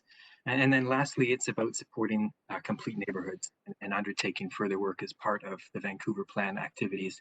I will just note, though, that there's a lot in the neighborhood grocery store and small scale commercial issue. And tonight's presentation is really about the very initial steps to support corner stores and other small scale commercial enterprise. We are going to be looking at a number of specific recommendations that we're asking you to consider this evening that require council decision around amendments to the zoning and development bylaw, to remove some specific language around date requirements, to add some additional mechanisms to support the review of these stores. I'll get into more detail about that. We're looking to make sure that all of the district schedules have neighborhood grocery stores included as an allowable use, and also to streamline some associated dwelling allowances with these stores. And then we would like to also provide just a very brief overview of some of the next steps for your information this evening. I mentioned that there was a fair bit of policy behind this. I won't go through this again, but suffice to say, as far back as 2013, sort of recent work on that. It does go back even further, and I'll get into some of the policy history in a moment. And then there are a number of recent motions, including the council motion of June 24th around corner stores and food-friendly neighborhoods, and a supplemental motion more recently in October with the Vancouver plan. I do want to just alert you to some significant points around terminology here. We talk often about corner stores. In the presentation this evening, I just want to alert you to the fact that corner stores are not always the same thing under the regulations that we have in the city. We have some that are conforming uses, the neighborhood grocery store businesses operating as grocery stores in residential zones. We have a number of uses that look like corner stores in residential zones, but are actually non-conforming because they're not selling groceries or sundries. We do have small corner stores that exist as standalones in commercially zoned areas, and we do have a number of sites that look like corner stores because they once were, but no longer are. And so this evening, we're just focusing on that first category there, the neighborhood grocery store in residential zones. The timeline behind these, just very briefly, late 19th century, early 20th century, there wasn't really a lot of restriction on how stores and retail commercial could locate, so they could open up in a number of different places, and they often followed a very organic development pattern in the city, springing up all over the place, really to meet daily and weekly needs in an era before the automobile. By the time the Bartholomew Plan came around in 1929, you started to see the sort of genesis of change. There was a very sort of, shall we say, modernist effort to separate different types of land use. And under the Bartholomew Plan, there was a real concerted effort to try and separate commercial and residential uses. And Bartholomew himself had some rather strong words around this sort of sprinkling of stores promiscuously through neighborhoods, not particularly keen on the idea. And so the initial efforts with zoning really tried to reduce the number of these stores, which has had lasting implications ever since. From 1930 onward, we really saw a fairly steady decline in the number of stores that existed. High point of about 260 in the 1920s to about 105 in the 1970s. So about a 60% reduction there. This did cause concern, and back in the 1980s, there was some effort to try and arrest this decline. And the neighborhood grocery store category was introduced as an allowable use, which did serve to protect some of these stores. And the definition has been updated at least once, and then since then in 2016. But where we are now is that the numbers are still indicating that decline, although there is some stabilization there. We have about 88 small-scale neighborhood commercial businesses. That's sort of the broad category of businesses in residential zones, and of those, about 34 are neighborhood grocery stores, with a number of them with associated residential use. There are also a number of sites that still exist as deactivated sites, which I'll refer to a little bit later on. The distribution broadly, small-scale neighborhood commercial can be found in all sorts of neighborhoods in the city, but there is a preponderance of these in the Northeast, Strathcona, Grandview, Woodland, and Mount Pleasant. If you focus in on the neighborhood grocery stores themselves, you see less of them there. Strathcona West End has a number of them, Mount Pleasant and Grand Woodland that exist there. And I'll just call out some great work from our Greenest City scholar Jacqueline Hunter, and following on some earlier work by another student, Sarah Cullingham, Marga Passis, and John Atkin, the local historian, who really helped us with the process of unearthing some of the historical uses and also tracking down all of the current ones. So just bringing things forward to 1980, there was an effort to try and save the neighborhood grocery stores. A definition was created that focused on this use. And one of the hallmarks of this definition is it said that, yes, let's try and save all of the existing stores, but we're going to require them to be existing as of July 29, 1980. And so what that effectively is that any stores that were in existence at that point in time were okay, but no new stores could be allowed under that process.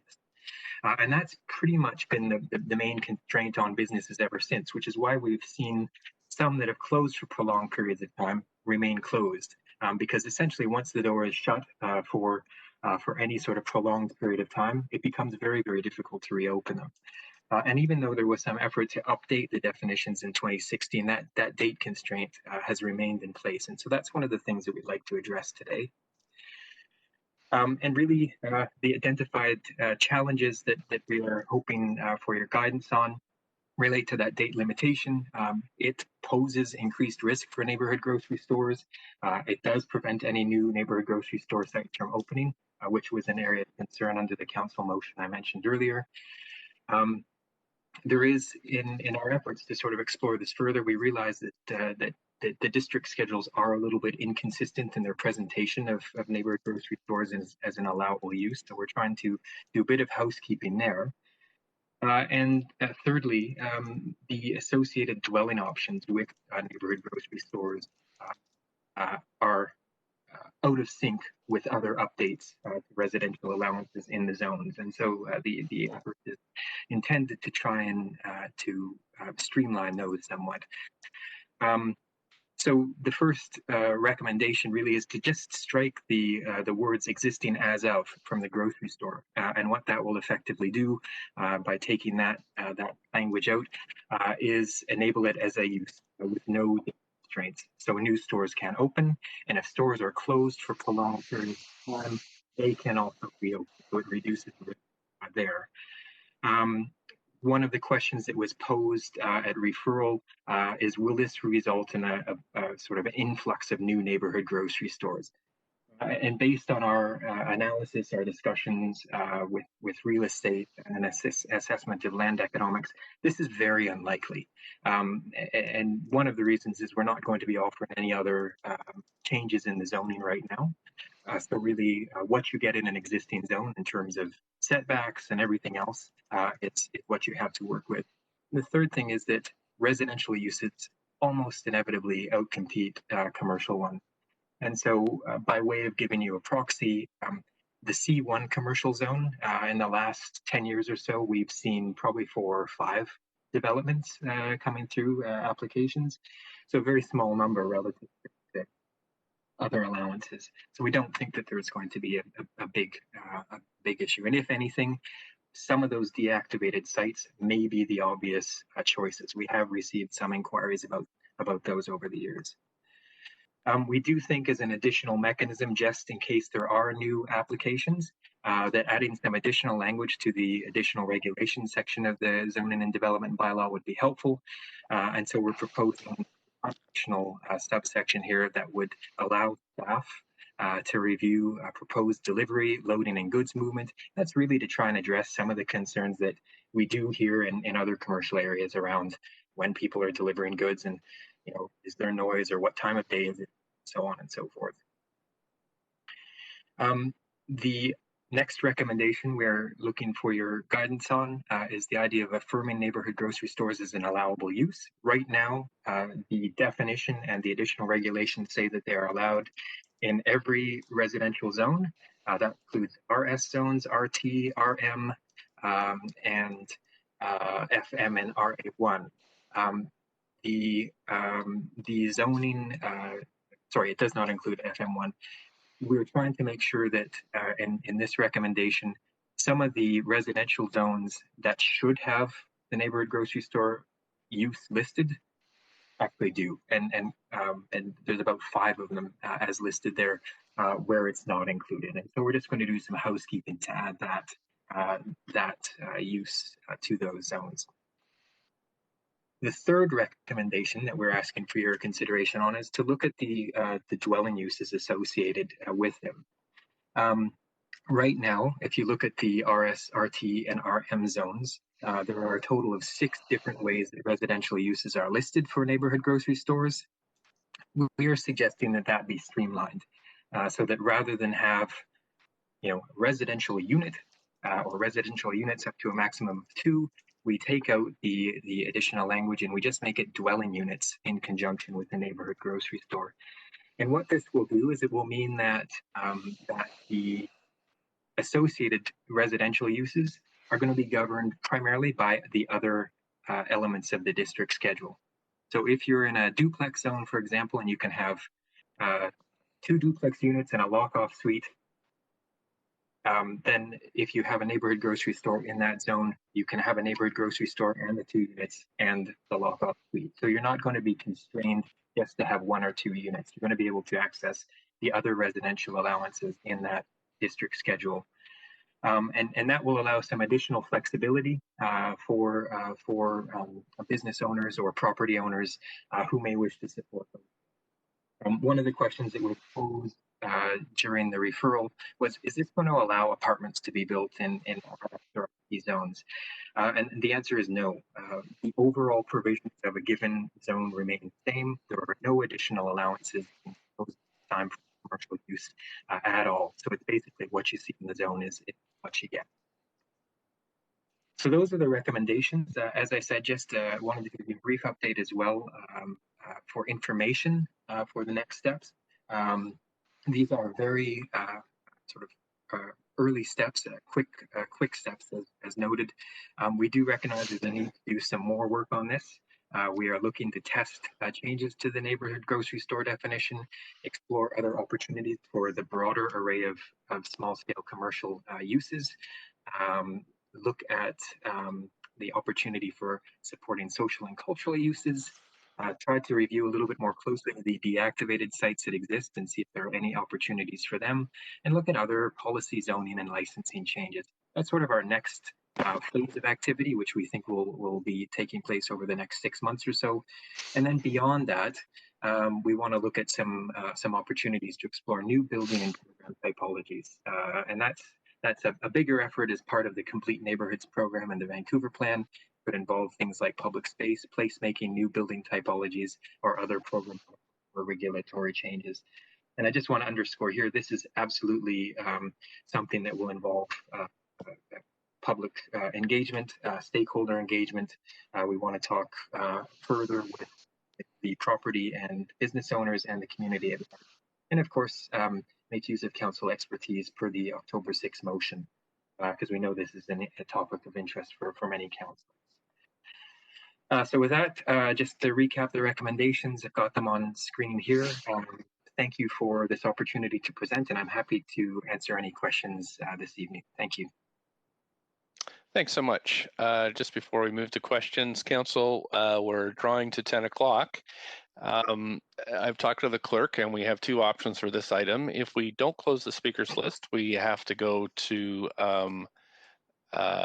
the January 28th at 6 p.m. where we'd reopen the whole public hearing. If we do close the speakers list, and again, I'll remind you that there are no speakers currently listed for this, we could move this to February 9th and do it at the next council meeting.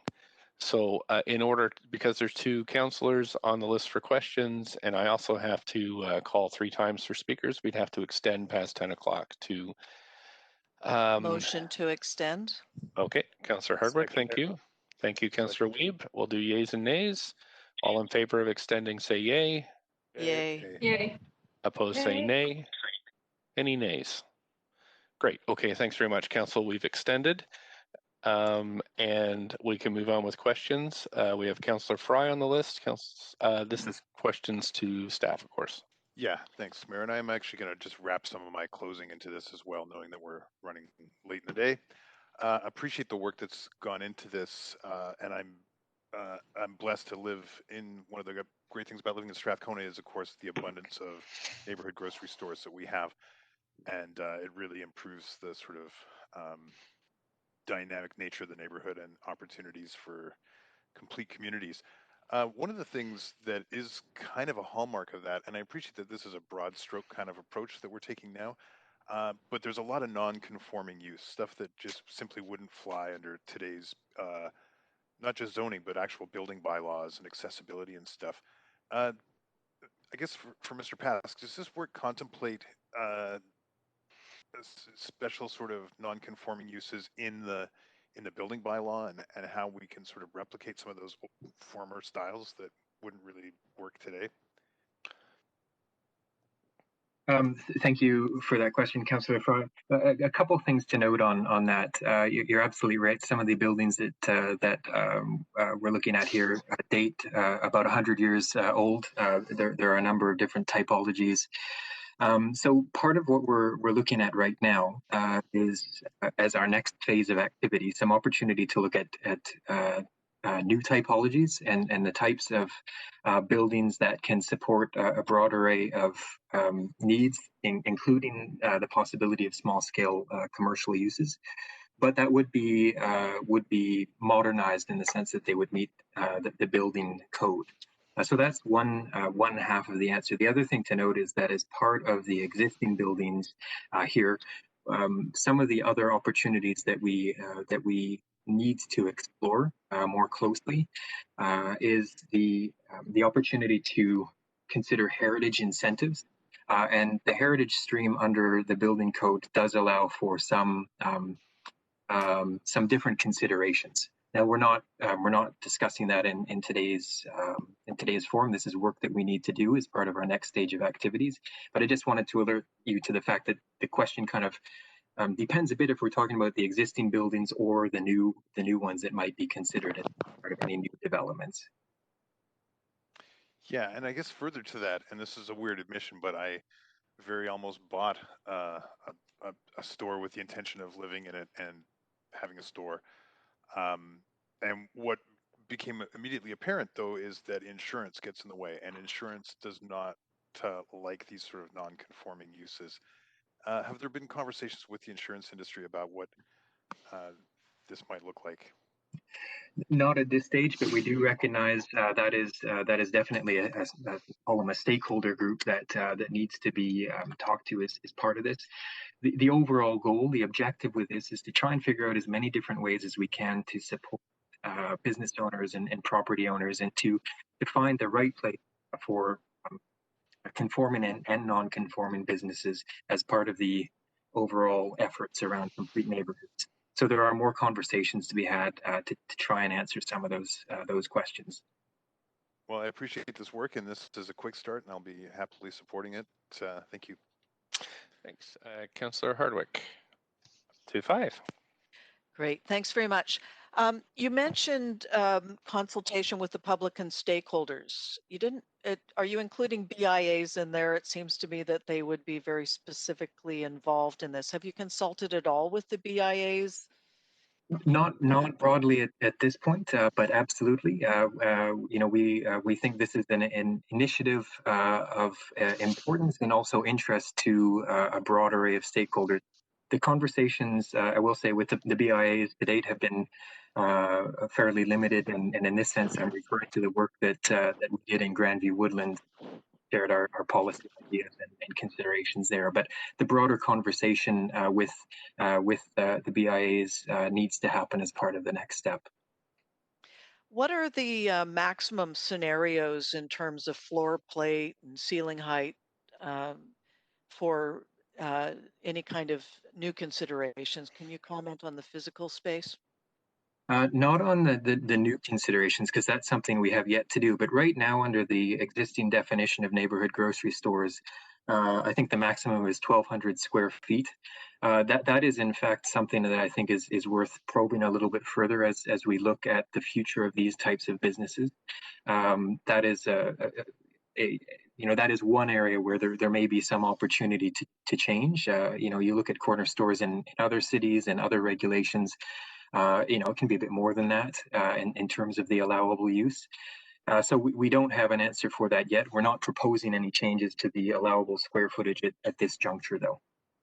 In terms of allowable use, these are grocery stores typically. Are you contemplating other kinds of stores in these spaces? Obviously, there would be concerns about putting liquor stores or cannabis stores or vaping stores, things like that, into neighborhoods potentially. So, what about youth? That's a fantastic question.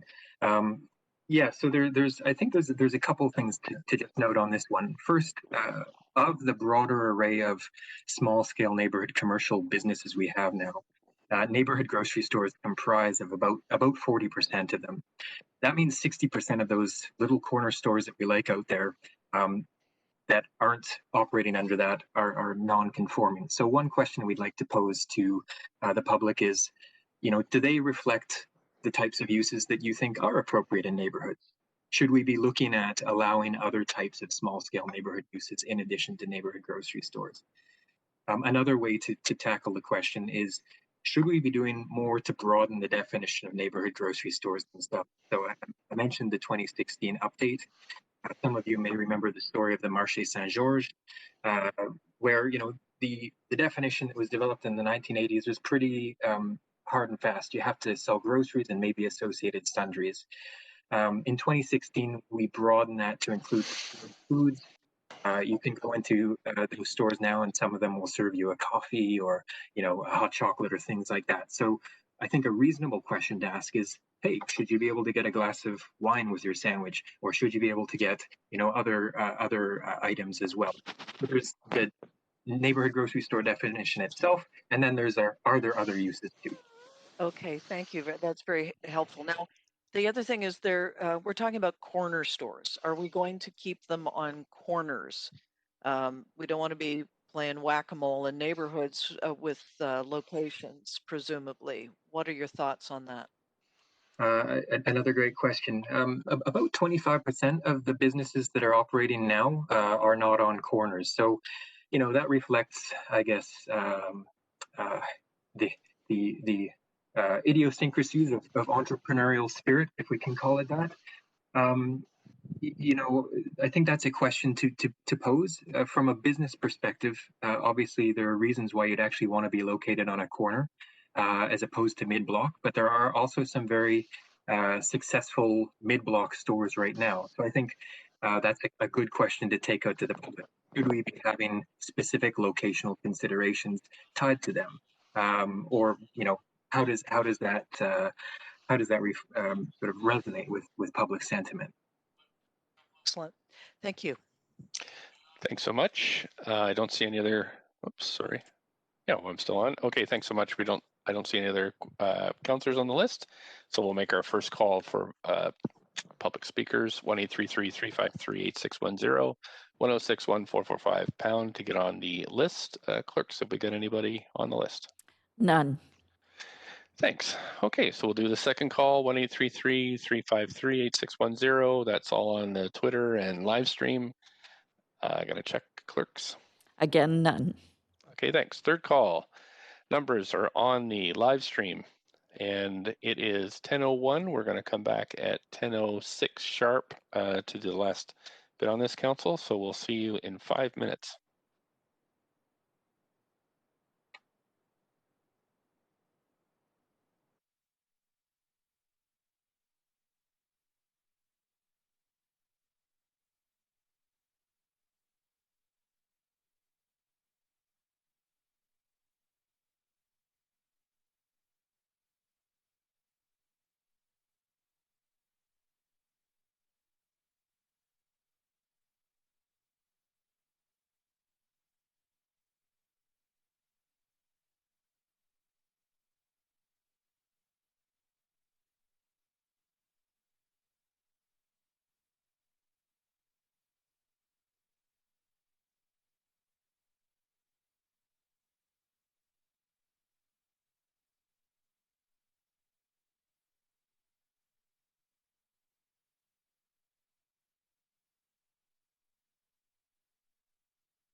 is phoned in? I am just checking. Thanks.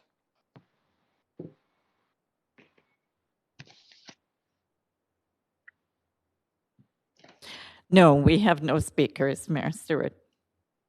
Great. Okay, thanks so much. So I'm going to close the speakers list, and we've received little public comment after 5, so we're going to close the public comments. Staff have any closing comments on this matter? Your worship. Thanks. Any questions for staff? Councillor Hart. Oh, Councillor Hardwick. No, I don't have any more questions. I was actually going to move the Great. report. I don't see it. Okay. That's moved and seconded. Thank you. If there's any debate, I'll move this over to the main queue. Anybody want to speak to this item? Councillor Hardwick, go ahead, up to 5. It was particularly interesting for me to get the historical background on this because in 1907, my great-grandfather built a store on the corner of First and Maple, and they lived over the store. My grandmother worked in it from the time she was a kid, and that would have been the original early 20th century corner stores, and this was in Kitsilano.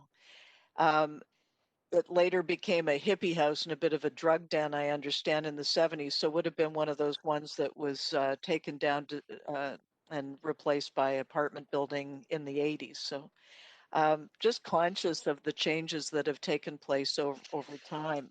And I personally lived in a apartment over a pharmacy in a neighborhood once, and so I have had that experience up close and personal.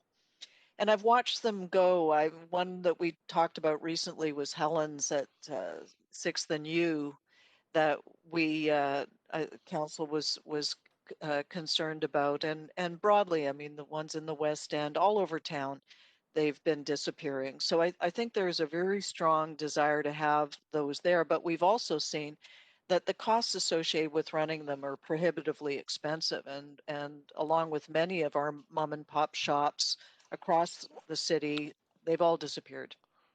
So I'm in favor of whatever we can to do to preserve the ones that are left, but also to enable commercial activity within residential neighborhoods.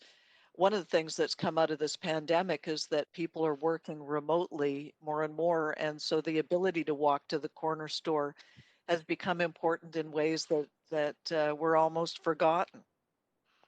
So I see a lot of positives here in this initiative. I remain, of course, concerned that the devil is in the details. I'd be concerned about seeing this used in an aggressive way that would be detrimental to communities. So I'm going to take staff at their word that there will be thorough public consultation and consultation with BIAs as well. Because, you know, again, the devil is in the details. But on the whole, I think this is a move in the right direction and will support. Thank you so much. On to Councillor Kirby-Yung, up to 5 minutes. Yeah, thank you, Mr. Mayor. Yeah, I want to thank staff for their work on this. I think it was a very clear sort of, you know, easy, quick action to bring forward just because of, I think, the sheer amount of public support. And when I brought this motion forward, I was really glad to see, you know, such enthusiastic support from council, but also from the members of the public. And I spoke with so many people, and everybody had a story about their favorite corner store. They remember the name of it. They remember the name of the people that ran it. They had stories about going there as a kid and being allowed to go on their own. Places of social connection and gathering. It fits in terms of what we're trying to achieve in Vancouver, of ensuring we have complete communities. And so there's through the aspirational policy piece, you know, in 10 years, if we hope to have 90% of people being able to walk within their neighborhoods, well, if you can't get your daily needs met, sort of in terms of basic food supplies, then we can't achieve that. So, you know, there's a bigger policy imperative here, but there's also a really human aspect to it. I was quite pleased to see the letter that came in support from Heritage Vancouver, and I would sort of contrast their sort of the description, I think, from Bartholomew when he described them as promiscuous uses in the residential neighborhoods. And I like this line from the Heritage Vancouver's letter that said, "It is past time to allow these innocuous innocuous, not promiscuous, innocuous additions to our neighborhoods to be included in new buildings, not just letting grandfathered examples remain in operation. And I think that's so critically important of having that locally serving retail. They are evolving now in what they have been, and we've seen, we got a letter in from the federal store, and we've seen others that expressed their support and kind of pleasure that staff were looking to explore the benefits of things like having farm stands, as well as to have a small number of seats, up to 16 seats, I think, outside, so that people could have a cup of coffee or could say hello to a neighbor and gather, because otherwise we live in communities where we don't actually get to connect. And I think we've seen in COVID how critically important that is. There's a policy aspect, there's a human aspect, and a practical one. And so I'm very happy to support it. I realize that there's more work to be done, but I haven't heard, I've heard sort of nothing but enthusiasm from members of the public. And I'm really looking forward to doing this work, because it is what city building is. It's about creating community and creating amenities. And that's how livability comes to be. It's not just housing, it's how we bring people together and make them feel part of the neighborhood that they're in. So very happy to support it, and I really appreciate and thank staff for the work. Thanks so much. I don't see anybody else on the main queue, so we can call for a vote on this one. I'll get clerks to queue that. Point of privilege, Mr. Mayor. It's Councillor DiGenova. If I could Yes. please have a vote in favor. Great. Okay, I'll get the clerks to mark that. Thanks so much. That has passed unanimously. I'll get the clerks to pull that up on the screen.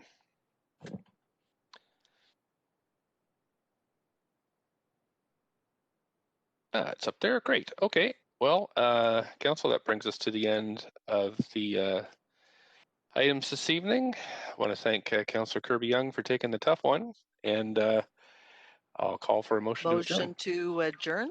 Absolutely. The seconder? Second, Councillor DiGenova. Thank you. All in favor, yay. Yay. Yay. Opposed, Yay. nay. Thanks everybody for all your work this week, and thanks to staff at Clerks especially. Okay, we'll see you shortly, I'm sure. Thanks, everybody. Thanks, Okay, all. good night. Good work, team. Goodbye.